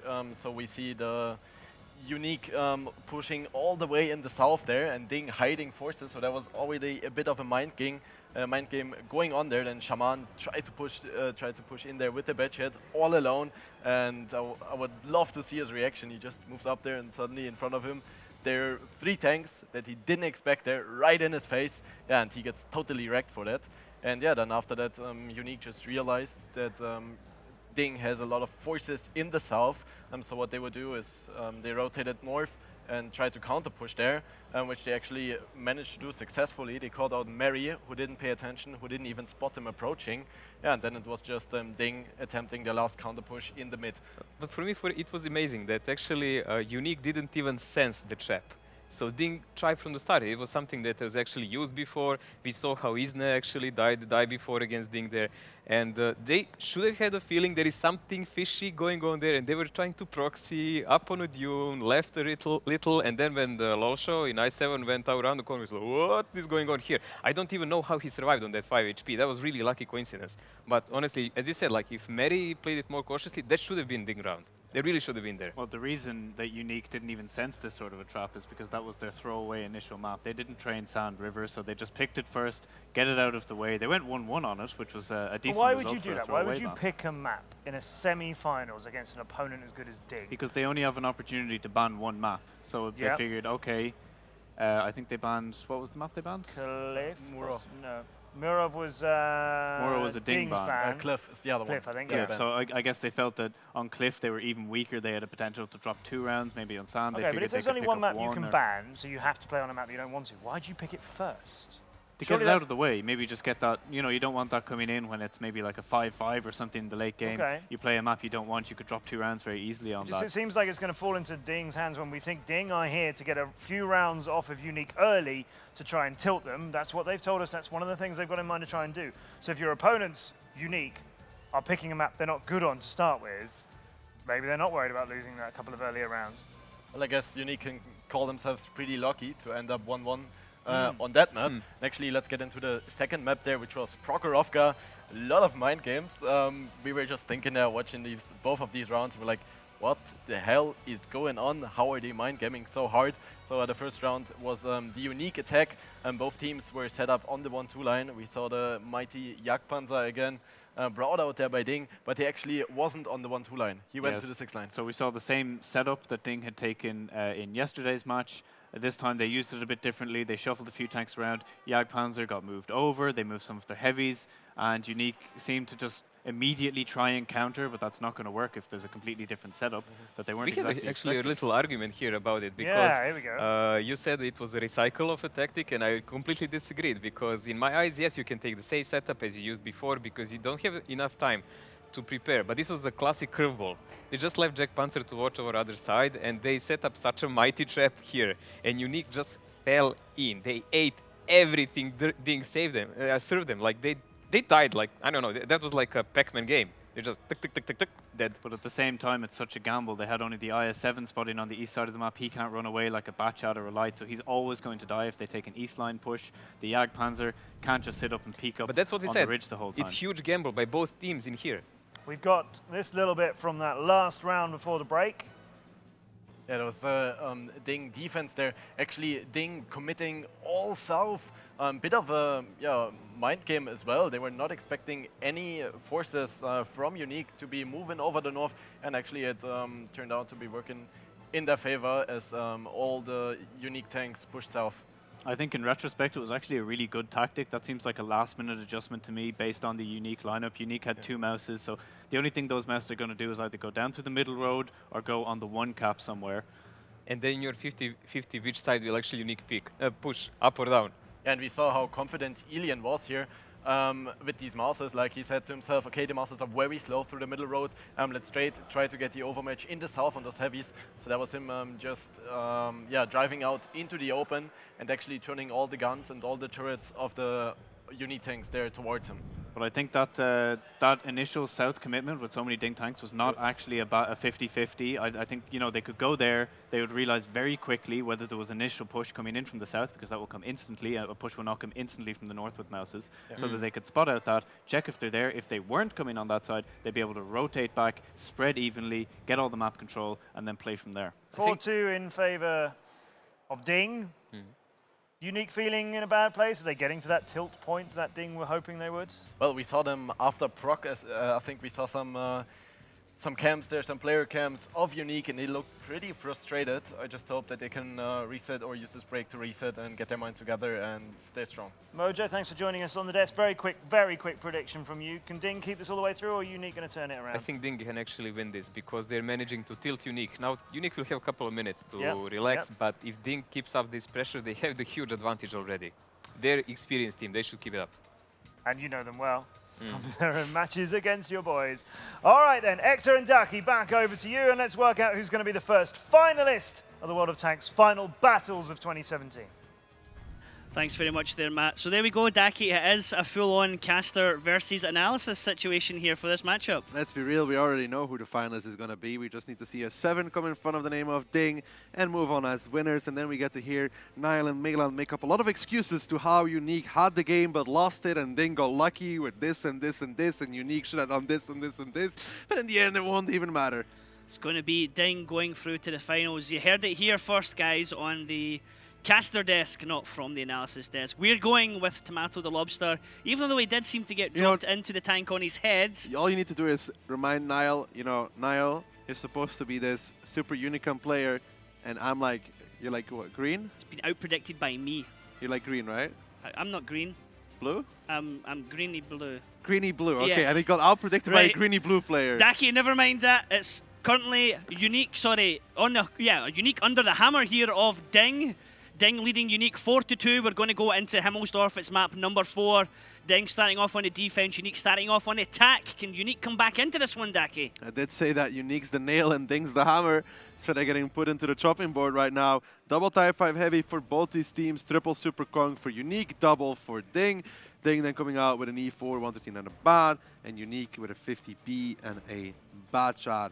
I like both of the lineups. We have seen that E4 do monstrous amounts of damage. We saw Unique play yesterday on the attack, and they got surprised by Elevate, if you remember that. Elevate had that game, but Unique with some brilliant shooting then, and good reactions coming back into it. Now they're going to go all towards the K line. DiNG, however, is not favoring that side of the map. Unique on the red side on attack, DiNG blue side defending here. Veet gets himself spotted out immediately by the counter Batcha of Senya. Going across the middle, and Senya's lined up ready to shoot, but not able to get any vision onto Veet. He's going to have to run soon as well. Super Kongs just waiting for the Type 5 heavies to make that push. DiNG, it's an aggressive defense. They're only going to have one Type 5 taking the E1. He's going to have to sit very safe. He's going to be in a lot of trouble, to be honest, because listen, when he goes to E1, he is not safe from the hill. So DiNG is going to have to bully that 50B away. They're going to have to make sure that Firacle cannot shoot a Type 5 heavy. Unique, when we see the minimap here, are gathering up a storm on the bottom of the map, Dake, and this Type 5 heavy of DiNG is in a very dangerous position right now, actually. He doesn't have a lot of backup once Unique make this committed push, and it looks like Unique really are going to be going for it here on the 1-2 line. Yeah, they need to be careful. Shokish needs to be careful, because now Nuki gets spotted out. That will mean Shokish knows that something's coming. Laosho lucky there, only 157. His Trax eating that shot from Nuki's Type 5 heavy. Shokish is going to be forced to back off now as well. Laosho here looking for an angle. Be a brilliant shot if he hits this one at least. If he can thread that through, that will be impressive, but not today, Laosho. Not today. Now the pressure's going to come. Shokish needs to get a big hit here. Shokish should get a big hit at least. He does get a big hit. That's Nice. 851. Take rolls like that But all day long. Look at us in the hill on the meantime. It's going to be a Super Conqueror and a Bat Shot pushing up against the Bat and the 50B. I favor the Super Conqueror and the Bat in this engagement. But right now, it's going to be Laosho under the pressure of these three tanks. Shokish missing with the second shot. They're not able to penetrate into Godlike. Just being able to get a good angle behind that building and protect himself. Welly and Nuki continue to shoot into Laosho, who is bleeding HP as he backs off here, but he's trying to give as good as he gets as he backs off. This is what I talked about. The 50B needs to be bullied off the hill, because right now DiNG's pushing. Firacle is going to be having to run together with his Bat Shot friend, but Laosho is in trouble. Now he can go safe though, because DiNG took the hill control.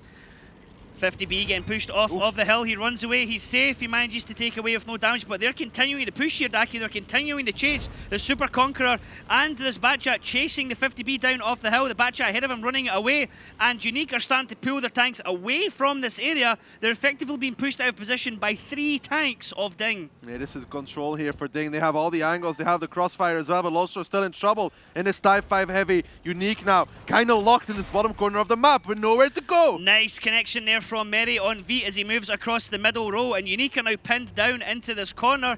DiNG know exactly where they are. They know that there's no threat of Unique pushing up here into any kind of plays down the Banana Road. They're certainly not going to come up over the hill, which means they know all of Unique tanks are gathered up in the bottom left-hand corner, because DiNG have got so much map control and vision right now. Let me tell you what Unique can do right now. It's called drive forward and go. Nuki sets Laosho on fire though. He goes down, but now Unique has no other option than start pushing this 1-2 line. Everything else is a no-go zone. So 1-2 line, they have to go, they have to make it work.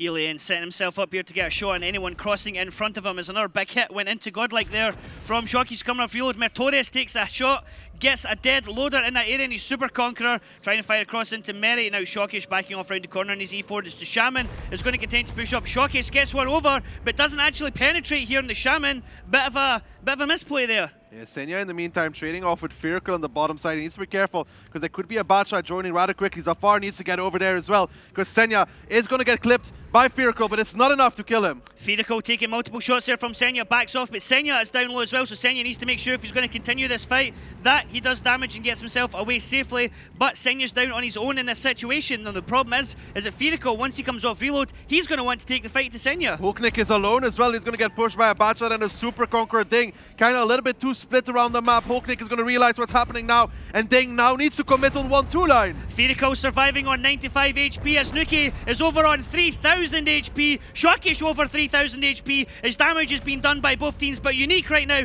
coming out on top. But look at this, DiNG getting another kill. Unique leading the battle right now of Team HP. Guns in the game in their favour, and DiNG still holding on right now, but Welly picking up another kill. Yeah, Meritorious is going to have to push forward. Nice shot there to begin off on towards Godlike. He's going to get traded in return, that's obvious. Meritorious does not have a loader though, so it's more difficult. They need to keep Shockish alive. They need to keep Yillian alive as well. That's a nice connection there from Mary, and it's not over just yet for DiNG. 3-2-9, Meritorious a bit unfortunate there with the damage roll, but he can still get another shot once he comes off reload. Yillian's going to push around the corner as well. They want to drop two of these tanks out of the way. They want to get Nuki and they want to get the Shaman out of this fight. But look at this, Meritorious coming around to deal with Godlike. Meritorious driving into the rails here, not able to get over. Alien picking up the kill onto Nuki, but Meritorious now is going to be farmed by this 50B. The Shaman gets the kill on Shockish, and Meritorious is in front and back, getting pounded. He can't really do anything right here, Daki. It's not going to work at all for DiNG right now. Unique just too strong right now.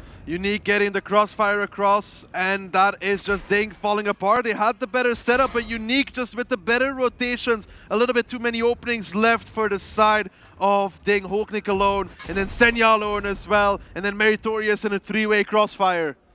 So many tanks on low HP right now. Only Lucifer is currently leading the charge at the moment. Lucifer with 2,000 HP. Still able to control a lot of this situation, and in the end it is Unique that come out and win that first round. So well played to them. DiNG looked like they had the control at the start of the match, but now it was Unique coming out and coming back into this fight, taking it here 4-3. So, looks like the little break went in Unique's favour, able to calm themselves down, able to come back into this, able to deal with what DiNG had ready for them. And DiNG, despite knowing where Unique were, just couldn't capitalise on it, couldn't get the better angles to be able to do the damage against Unique. Yeah, Unique there finding a lot of openings later on. I mean, DiNG had the setup, but Senya committing forward, kind of a mistake, to be honest.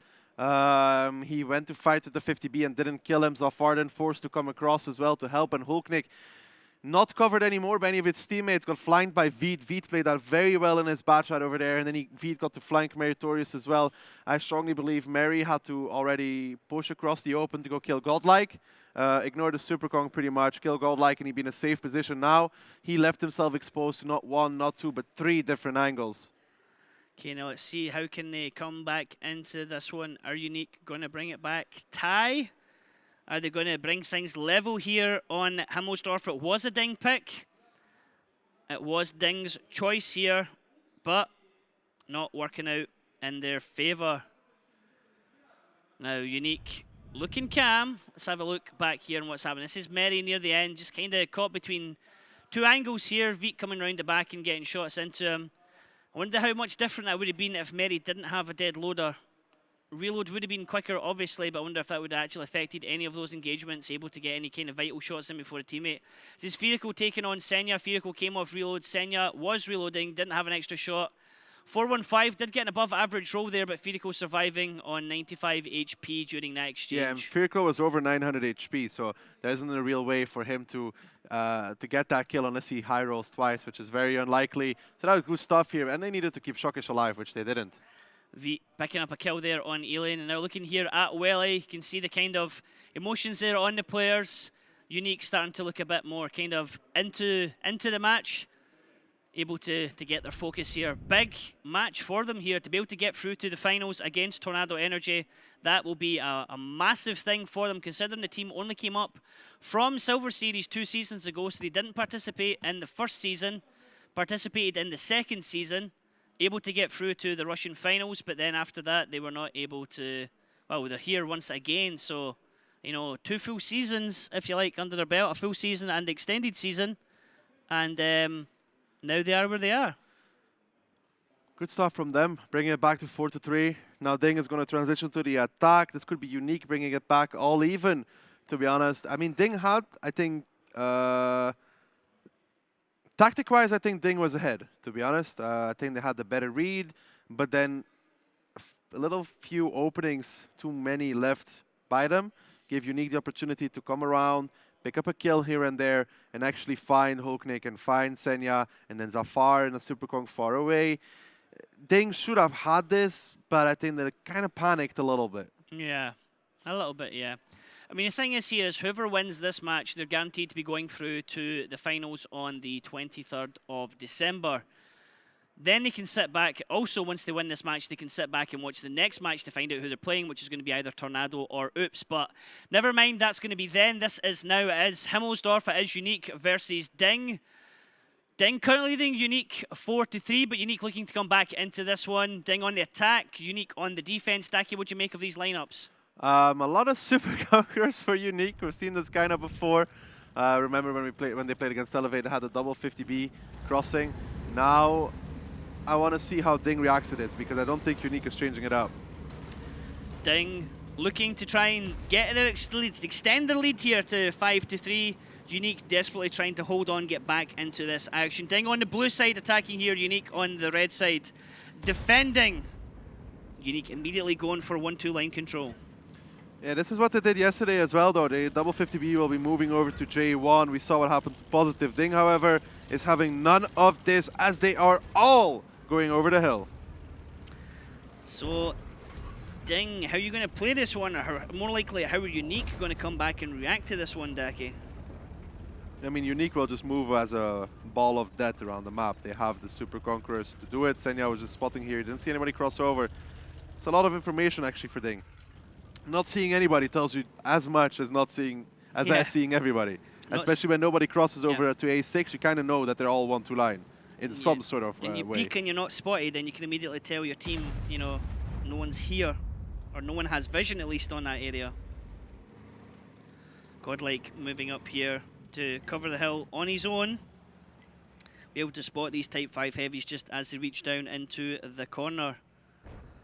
Now, time's ticking away. Defensive team Unique. Once the timer hits 0, it will count as a defensive win. So DiNG either need to cap into base 1 or base 2, or they need to kill everyone in Unique. Unique just need to kill everyone in DiNG or run that clock down to 0.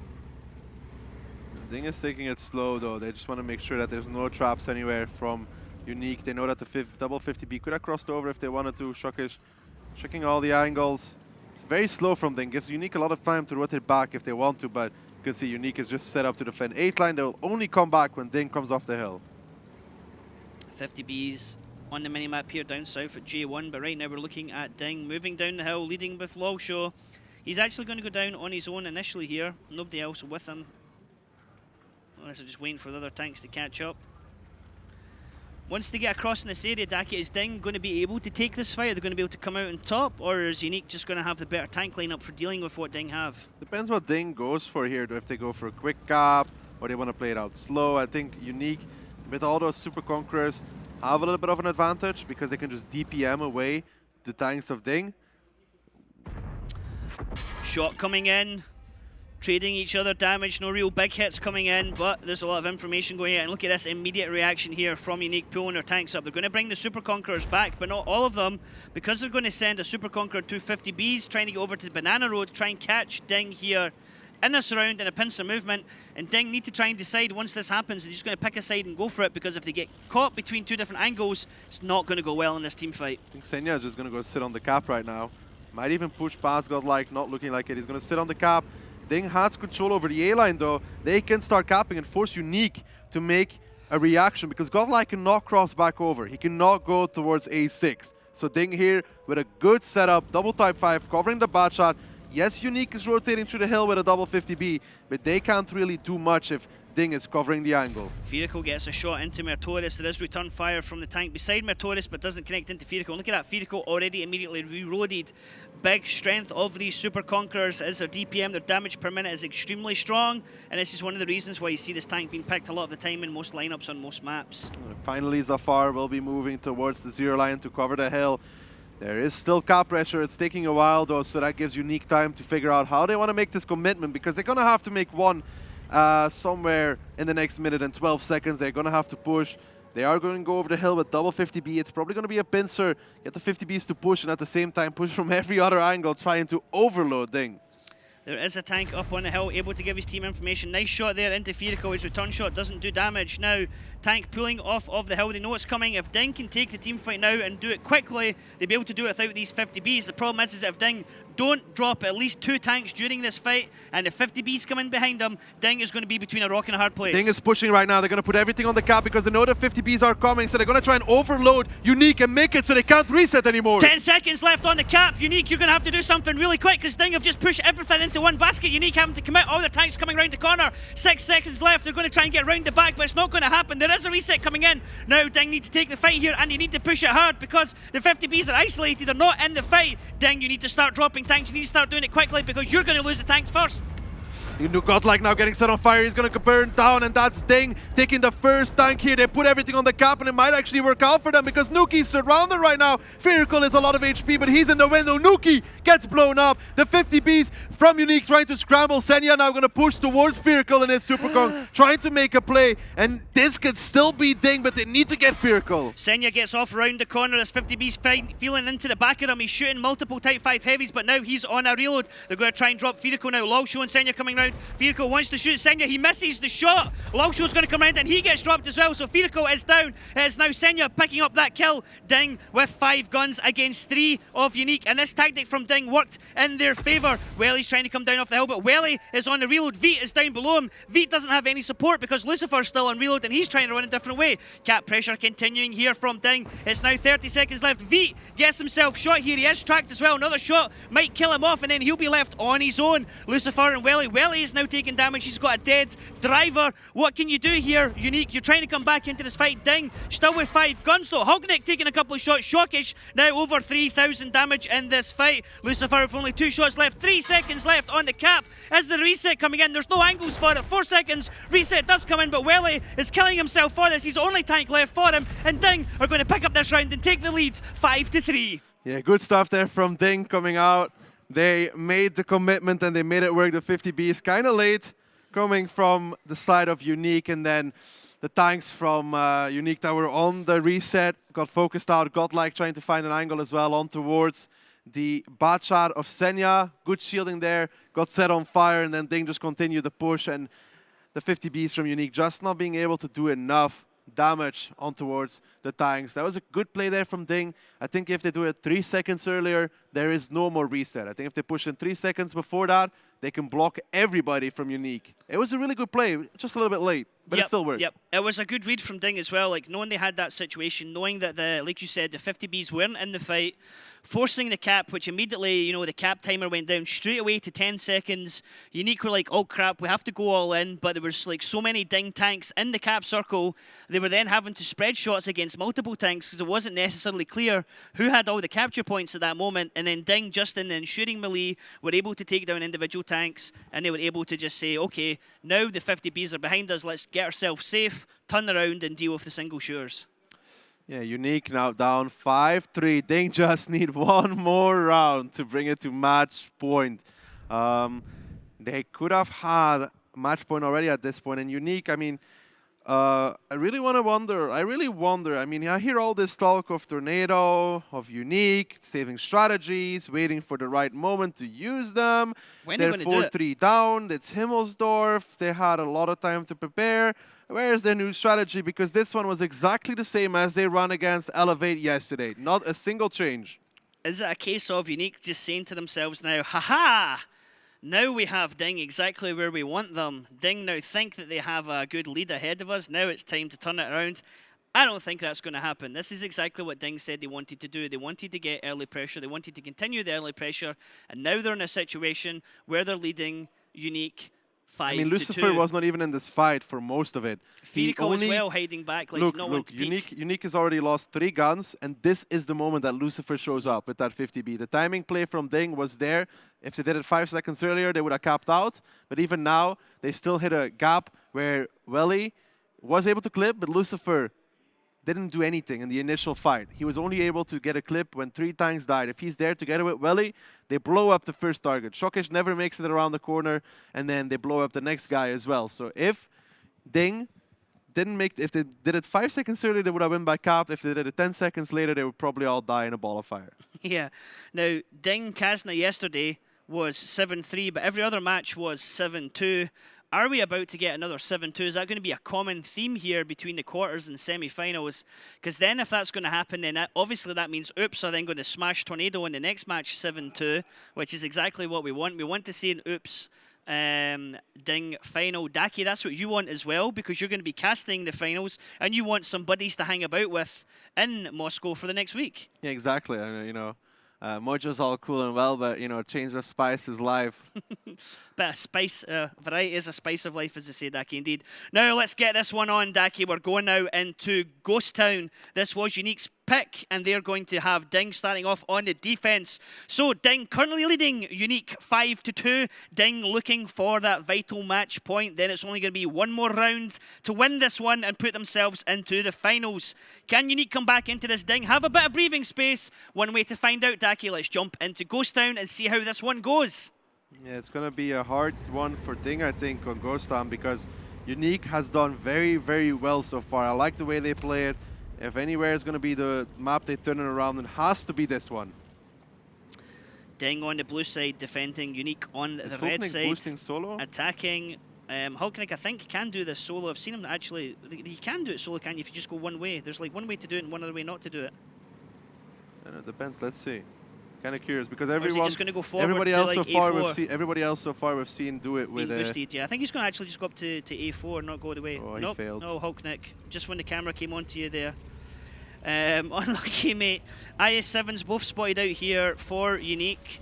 Immediate cap pressure here from Unique, Daki, into base number 2. Is that just a bait to try and pull DiNG over? No, it's not a bait, because they're going to be pushing forwards with these Super Conquerors at the same time to try and screen, try and prevent DiNG from coming back with their guns in position. Lucifer is going to be already forward with the rest of his team, but DiNG still have a pretty good hold here. I think they can kind of push out the north now with the double Super Conqueror and the STRV and at least find a reset angle. Okay, now let's see how this one works out, because Unique know that DiNG have that STRV, which means when a team fight does happen in the town, it is a bit of a mobility loss for DiNG. I mean, at close range, the STRV can be used as just a standard TD, but the gun handling isn't fantastic. But we have seen Yizny play that tank before with Kaznikru and play it like an absolute monstrosity as he plays it like a regular tank destroyer and just ignoring the siege modes. 1 minute left on the capture circle. Unique always has the danger of pushing further tanks into the capture circle to put more pressure on it. Counterplay here. Look at them. They're grouping up with 6 guns. Just Hulknick in the STRV. They are going to push and they're going to try and take it to Unique right now. DiNG coming in with a pincer movement, going down low first, then going in top. It's a Farchik leading the charge, taking lots of damage, trying to focus into the Shaman. DiNG pushing all the tanks around. The Shaman is going to get dropped. Alien picking up the first kill. This is going great for DiNG at the moment, but they need to preserve their HP because they're taking a lot of damage in return for this right now. Yeah, they have taken at least one gun out of the game. But the one thing is that there's 12 seconds left on the cap. Hulknick in the STRV. The ace in the pocket here for DiNG. He needs to get the reset. Senya's pushing it as well. Can Hulknick get it? He does! Great reset coming in for Hulknick on the side. Fantastic angle. And now DiNG can start pushing the advantage because they have the tanks here over and over match. And this is Unique with tanks caught in the capture circle. They're trying to focus into Firical, try and get that 50B out of the fight. Shockish Laushwan's a far check coming around here with Senya. Lucifer has dropped Mertorius, but look at this. Godlike is now isolated from the rest of the team, and he's in the middle of a 4-man. Oh no! In return, there's 4 tanks going into the tank of DiNG. But look at this. DiNG have 5 guns available. Unique have 4, but they don't have the HP in this situation. It doesn't matter that they lost Mary and Alien. They were the sacrifice. Unique trying to make the counterplay, and DiNG's like, we don't care, we're going to push on towards the cap. And they focus them out, and they're not going to stop going aggressive. They're going to continue. They're trying to make it work one more time. Hulknick from the back, Shockish Losto from the front, and again DiNG picking off gun after gun from the side of Unique. Nuki coming round, trying to get a kill here on Shockish. Losho trying to block him, but it's not able to help because Nuki is going to pick up this kill onto Losho, but then you're going to turn around. Oh, he's actually going to get a kill on Shockish, but Losho's going to turn around and finish him off because Nuki has nowhere to go but the corner of this building. He's a one-shot. Well, he's a one-shot, and this is going to be DiNG taking a lead, going on to match point 6-3 here against Unique, and putting himself 1 foot here into the finals. Yeah, Welly there on the run, on the move, trying to do what he can, but he doesn't. But he does know that DiNG's going to put themselves on match point here against him. Zafar picks it up, and that was a beautiful counterplay from DiNG, realizing the positions from Unique, taking down that first Super Conqueror, then backing off. Alien Meritorious being sacrificed when DiNG sees the counterplay coming out from Unique, then pushing on towards them. They're simply like, we don't care. We'll push onto the cap instead. They push Shokish, Zafar, Senya, Hulknik all on towards those two guns, remove them from the game, and that swings it completely back in their favor. Very nicely done there from DiNG. It looks like DiNG, bit of a mind game at the same time doing this. DiNG are taking a timeout. A little time to chat. Zafarchik pulling the guys over, and now Unique just have to sit there. I mean, look at this. Look at the reactions. Heads in hands. No smiles all round. Welly in the middle there, you know, saying, guys, could have done this better. Somebody came round the back. We got blown up. It's not going well for us right now. Well, it's not going well is an understatement. They need to pick up 3 rounds in a row to even bring it back to tiebreaker. And DiNG, look to put themselves in another finals. 3 rounds, it's one hell of a task for the side of Unique to really get back into it and then win the tiebreaker as well. I don't know, man. If I'm the analysis desk, I better start praying because, you know, coming into semifinals 1 and both being wrong and Matt Andrews actually being right, I wouldn't be too happy about that. Exactly what we want to see. It's a great start to the day. Now, we had a European and NA tag team knocking out Rush earlier on from the group stages. Right now, it's DiNG, Intercontinental Champions, looking like right now as they're about to drop Unique out of the semi-finals here and secure their place in the finals against either Look at this Tornado or Oops. Sorry, I mean looking to secure their place in the finals against Oops. You had one IS7 Oops. completely out of the fight for most of the game, just shooting from the back lines. Welly, I understand what he was trying to do, putting himself on the cap, hoping that DiNG was not in position to reset, but actually Hulknik was already closing the distance when there was 39 seconds left at this point. He spots Welly going towards the cap as well. It doesn't get spotted in return. It's an easy reset for that SDRV because he still has his repair kit available even if Welly tracks him, repairs, resets, and then Welly's out in the open in a 50B. It just doesn't work. And the good thing is here as well is that when he got the reset, Hulknik shot the IS-7 first. You know, there was other tanks in the cap circle. He made sure to shoot the right tank first, which immediately put the reset back as far as possible because there was a 50B there as well, and Hulknik came round and shot the IS-7. So good play for here, Zafar. I'm wondering if they're saying, look, guys, here's what we're going to do. YOLO all in. They're on the rocks.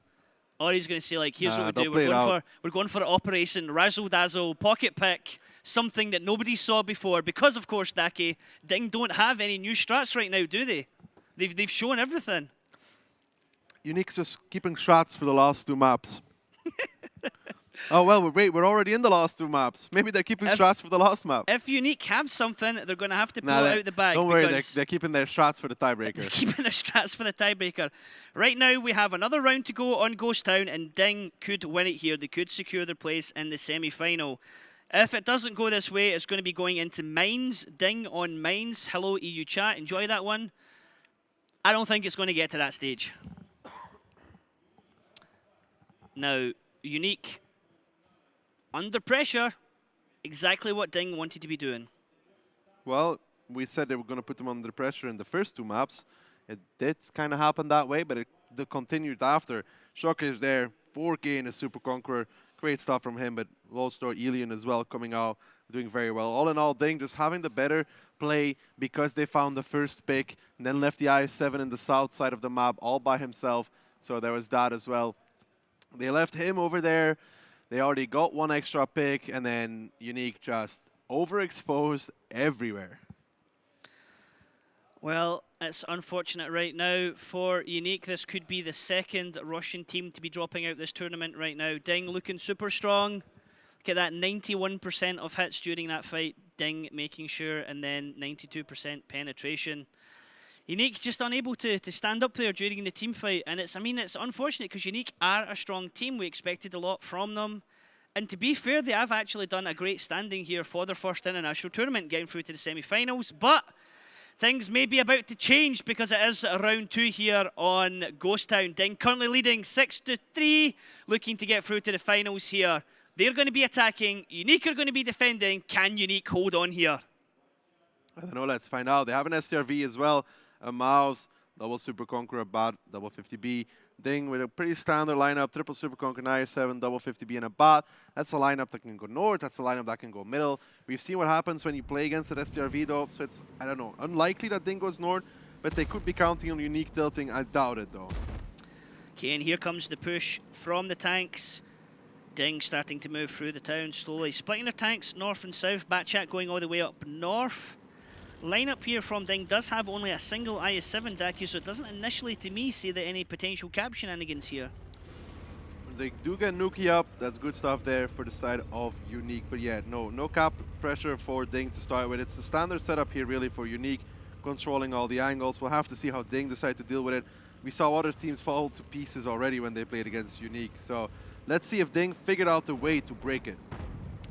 Mertorius, Elaine and Lulshaw getting themselves spotted as they make the push here. They're looking to try and get an early push here, Daki. It looks like the aggression, like I said, perhaps shooting that teammate, they're going to go top and bottom at the moment. Godlike taking a hit, Elaine taking a hit as he's starting to push in. Shaman is isolated here, they got him completely surrounded here. Elaine does take a lot of damage, they're going to come in behind them. They need to drop Shaman quick, because if they don't, these tanks from DiNG are going to get pushed in the back. Zafarczyk picking up the kill, but look at this, here's the counterplay coming in from Unique. Alien in the meantime though gets focused out by the side of Unique, but they're down in HP. All the guns are taking so much damage. Mary on the run getting set on fire. Firacle and his 50B not doing much better. And DiNG coming out strong so far. Mary needs to survive. Lucifer getting a little bit surrounded here in his mouse. And there's still a Batson and an STRV out of the fight for Unique.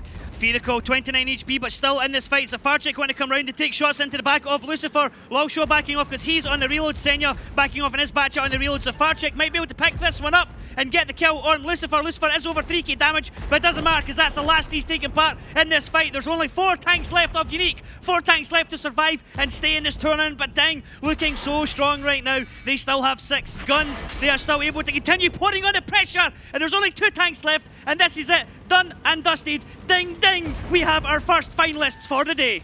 Yeah, it does look like that. Unique coming in. Nuki kick gets the ramp kill on towards Hulknik, but Lostro picks up Firacle in return. And Unique, they're going to have to save their strats for the next tournament because they're not going to be in this one anymore.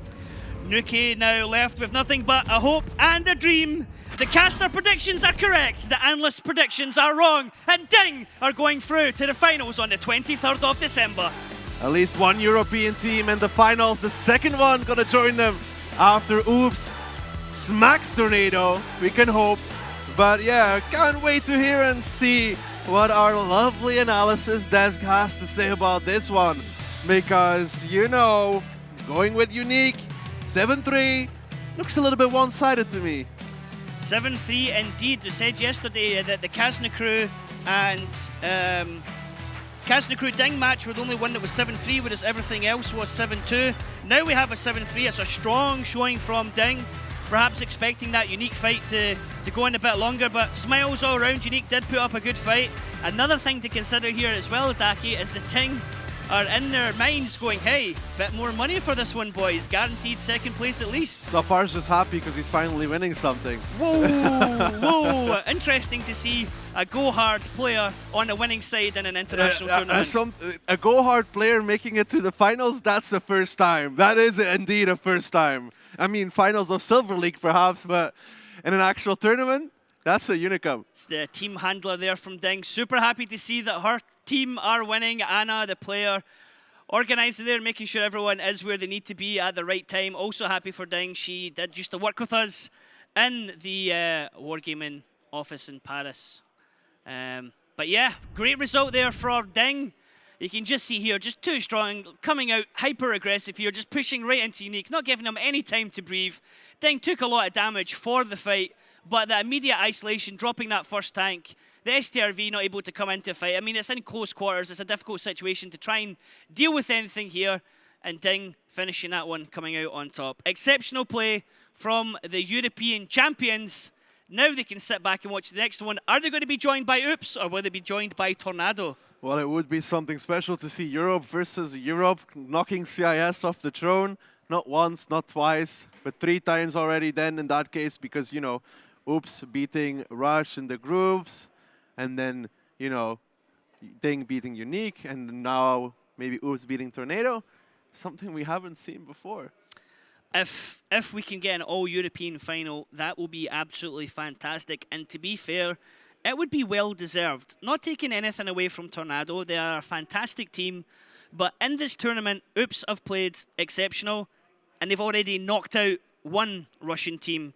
DiNG have already knocked out a Russian team. If Oops can knock out 2 Russian teams, that would just be the icing on the cake for us. Not so sure that the Russian casting desk or the Russian audience would perhaps agree, however. I think Wargaming Fest might be cancelled in that case. Wargaming Fest is like, hey guys, we're not going to Let's show just it be live. like, we'll play the final Behind closed today. doors, yeah. You're playing the final today. Hulknet coming out there, top damage there in his Super Conqueror, then Mertorius. Lucifer doing the best he could for his team, but sadly in that situation, just not quite good enough because it was DiNG coming out on strong. 94% of the shots from DiNG hit, making everything count as best as they can. Yeah, DiNG there, just reading. Again, Unique played the same thing they have played before. They didn't change it up whatsoever on their defensive round, on Ghost Town. It does seem like that strategy was the best they had. No pocket picks. DiNG coming out with the read, the quick aggressive play. Shaman even getting a little bit lucky that Alien got double tracked because he would have died even quicker. He wouldn't have. He would have had 1 shot less of damage. So there is that. And yeah, DiNG just showing complete dominance, to be honest. An interesting thing as well, Daki, that we saw here from DiNG is we saw a couple of tactics that DiNG haven't done before. A couple of mind play tactics, looking like they're going to do one thing, doing something different and pulling Unique from left to right, up and down, and just really all around the place. Altogether, DiNG just having the better read on what Unique was doing, playing with them as well, playing a little bit with that inexperience and just knocking them out, you know. Unique was the nail, DiNG was the hammer. Yep, Unique tough as nails, but it means they're getting hammered right now. Exceptional play, actually, from DiNG. We've said it as well, time and time again, that you kind of think you have a read of DiNG, and then when they come to LAN, especially like the team we're going to see in the next match against Maybe Oops, DiNG Tornado, made their match plan in English and Unique can only read Russian. Possibly. I mean, that's what we're talking about. We kind of had a little joke amongst ourselves about when Alien pushed forward on his own. Maybe everyone said something in Russian, and Alien, the only person who doesn't speak Russian, didn't quite catch the information. But DiNG always able to step up, always able to do something different and move on. I think we need to hear from DiNG Perhaps themselves. think so. I can't hear anything in my headset. So we're going to throw into an interview here and just hope everything goes okay. Thank you, guys. I hope everything will be perfect. And it is perfect for DiNG. Thank you very much that you are here. You can tell us how do you feel to secure your spot in the final? Well, of course, it feels great. I see that you're really happy. Maybe you have don't have right words to say, I understand. But it seemed like at one moment your plan is to mentally push on your opponents. You picked the right maps against them. Is that was the plan? Well, I wasn't personally picking the maps, but we were tactically leading on almost every map. And we just made a couple personal mistakes to lose some of them. It should have been 7-1, in my opinion. Yeah, but did you prepare for Unique specially? Not really. We were just preparing for the entire tournament. We played some of the Strasas we already played twice and actually won them twice. So who would you prefer to play against in the final? Is it Oops or is it Tornado? Of course, Oops. Come on. Why Oops? Because they are weaker and they are a European team and I like them. Oh, okay. Thank you very much. Congrats again. This is amazing. So, guys, over to you, Matt. Thank you, Tanya. And Elian, who likes Oops.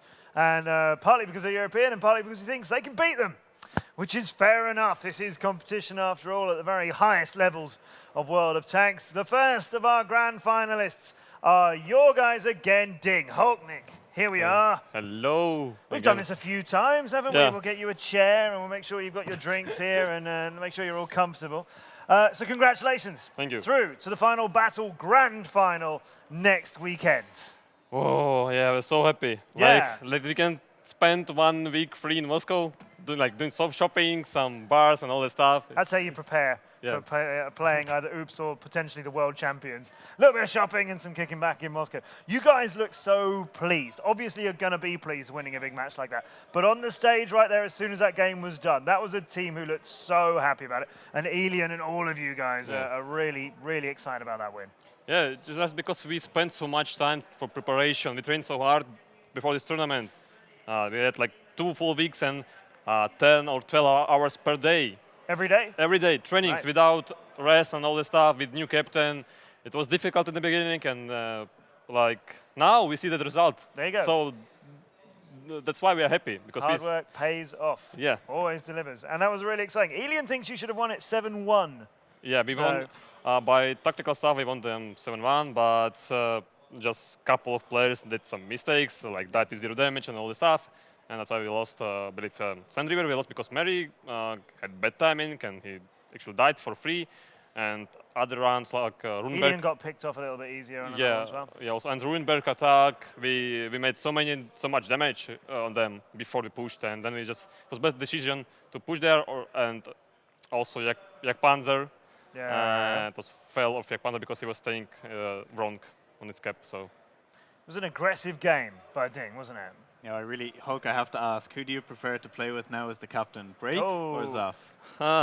You know, like, it's a difficult question, no? Like, it's like, It's actually giving it a lot of thought. Yeah. It's not Maybe a simple who answer. is easier to prepare with? You know, who do you think was more beneficial when you're I preparing? mean, like, with Break, he was doing all by himself, actually, like, all the stuff. And with Zafar, we had to do also, like, on our own some stuff. And I mean, like, it's easier to play with Break, but with Zafar, it's, like, more fun because, like, he speaks so fast, actually. Like, we caught a little bit of that on cam as well. Yeah, and it's ridiculous, but it's like more fun to play with him. Okay, well, let's get straight into the replays. After the break, you were up 4-2, which I guess was a comfortable lead for you guys. You then played Himmelsdorf. You were on the defense, and actually we saw a pretty new sort of defense there over the north. Seemed like you didn't expect Unique over the south at all. Yeah, we didn't expect them. Like, we expected them to play like over the hill and banana stuff, but they just pushed rivals. I don't know why they did this. And also we got unlucky because Lolshaw, I guess he was set on fire, I believe. That's why he died. So Lolshaw, you think, could have just gone safe behind the house and could have survived this? Yeah, he could survive this a little bit longer. And also there's like some mistakes by me and the south guys, like also a couple Yeah, you mistakes. actually were pretty confident there. You rotated down the hill with the Batchet and the 50B, and with you in the 113, and seemed like you didn't expect like 4 guys or 4 unique guys to be waiting for you there. No, I didn't expect them to be there. I expected like I was staying there and I wanted to catch like Batchet or 50B that was like crossing, and it's like, oh, 2 conks, GG. On the next round, when you were on the attack, you went for a full 0-line commitment here on the A line, going for the cap, bait them in. We haven't seen this work so much recently in the current meta. Why do you think this worked out so well for you? Actually, we got lucky of the timing because as we pushed down, like me with 50B, their 50Bs was spotted on the hill at the same time. So like the 50Bs could do anything about us. So like, I don't know, like, and we pushed forward and killed everything what was in the cap and all these conks. And it was Do you think the rotation of the 50Bs was too late there by Unique? Yeah, it was too late because I was expecting them to be there like 20 seconds early. And with Nile, we were really wondering why you picked those 2 WZs. Any special purpose? It's our standard lineup actually, but not for the strategy. Okay, so it's just hiding for the strategy. Yeah. But you think if these 50Bs had come to the 8 line from the beginning, like in my opinion they should have, you think this would have been a different result? Oh, probably, yeah. Yeah, because then they could catch me because I was already driving down to the hill. So yeah, they could have won that if the 50Bs were on the 8th line. That initial call of pushing forward there after you spotted the 50Bs on the hill, was that a Zaf call or was it like a team call? Like I said previously, we got lucky on timings, and the call was before the 50Bs were spotted on the hill. Oh, because interesting. like we expected them to be on the hill and like, let's go. And at the same time, like after 5 seconds or 2 seconds, everything was spotted. Oh, yeah. And yeah, that was Zafar call. Yeah, the next map then you played on Ghost. Actually saw some player camps there of Unique. They seem to be a bit tilt already. Yeah. And then on Ghost we saw definitely that it has had an effect on them. You actually went with the defense over the southwest. You were preparing for a push there, and you actually met them there. Yeah, but on defense, it was like one big, huge mistake by me, like fail. I didn't make boost. As you can see, I was doing previous. A3 is pretty hard though. Yeah, it's pretty hard boost. I trained it for like 8 hours or 9 hours. I was training this boost, and on Kazna I did it successfully, and today I failed it. But we just decided to push them. I think there was a big individual mistake there that we saw just a moment ago of Shaman being pushed so far forward in his super conk. He just came around with the 50 Bs. Were you expecting to see a super conk alone here? He didn't really have any support. No. Like after that round, we were 1% sure that they're in tilt, because so many mistakes by rotations and And that's what you wanted, isn't it? We talked about this a few times for this game and yesterday as well. That was part of your plan. Yeah, like to make them tilt because they're young and experienced, and that worked out for us. And then on your attack, then we saw a very Zafar-style push of just going straight across the cap, coming around the south with the 250 Bs, pincering in this Conqueror who couldn't run anywhere. You managed to catch him out. You know, like this round couldn't have worked out any better for you. Yeah, actually, we trained this round like for 1 week. We were training this round, so like it was all like out. It's like an all-in push. Yeah, but like we trained it a lot, and we know how to deal with it. So it's very difficult to counter from Unique. You know, they have to play with the STRV on the boost, or else they with this lineup well, at least. they countered it a little bit because the Conk on the mid, Shaman, he was already staying down to the hill. He was already driving down. Prepared to run away. Yeah, he was prepared to run away. So it's a little bit counter, because if he was staying not prepared for running, it was much more easier it would be. But yeah, so I guess you definitely felt that Unique were on tilt. As you mentioned, a lot of, I guess, also individual mistakes, but also mistakes as a team. A lot of bad rotations there, and they're just perfectly working out for you there. Yeah. Really nice to see that. So you're hoping for an all-EU final, I guess? Yeah, actually, I hope for the finals, because we practiced with Oops today before the match, and they seemed they prepared a lot of new stuff actually. And I believe that they can surprise Tornado, and if RNG gonna be with them, they can probably win. But it's gonna be like miracle, but everything can happen actually.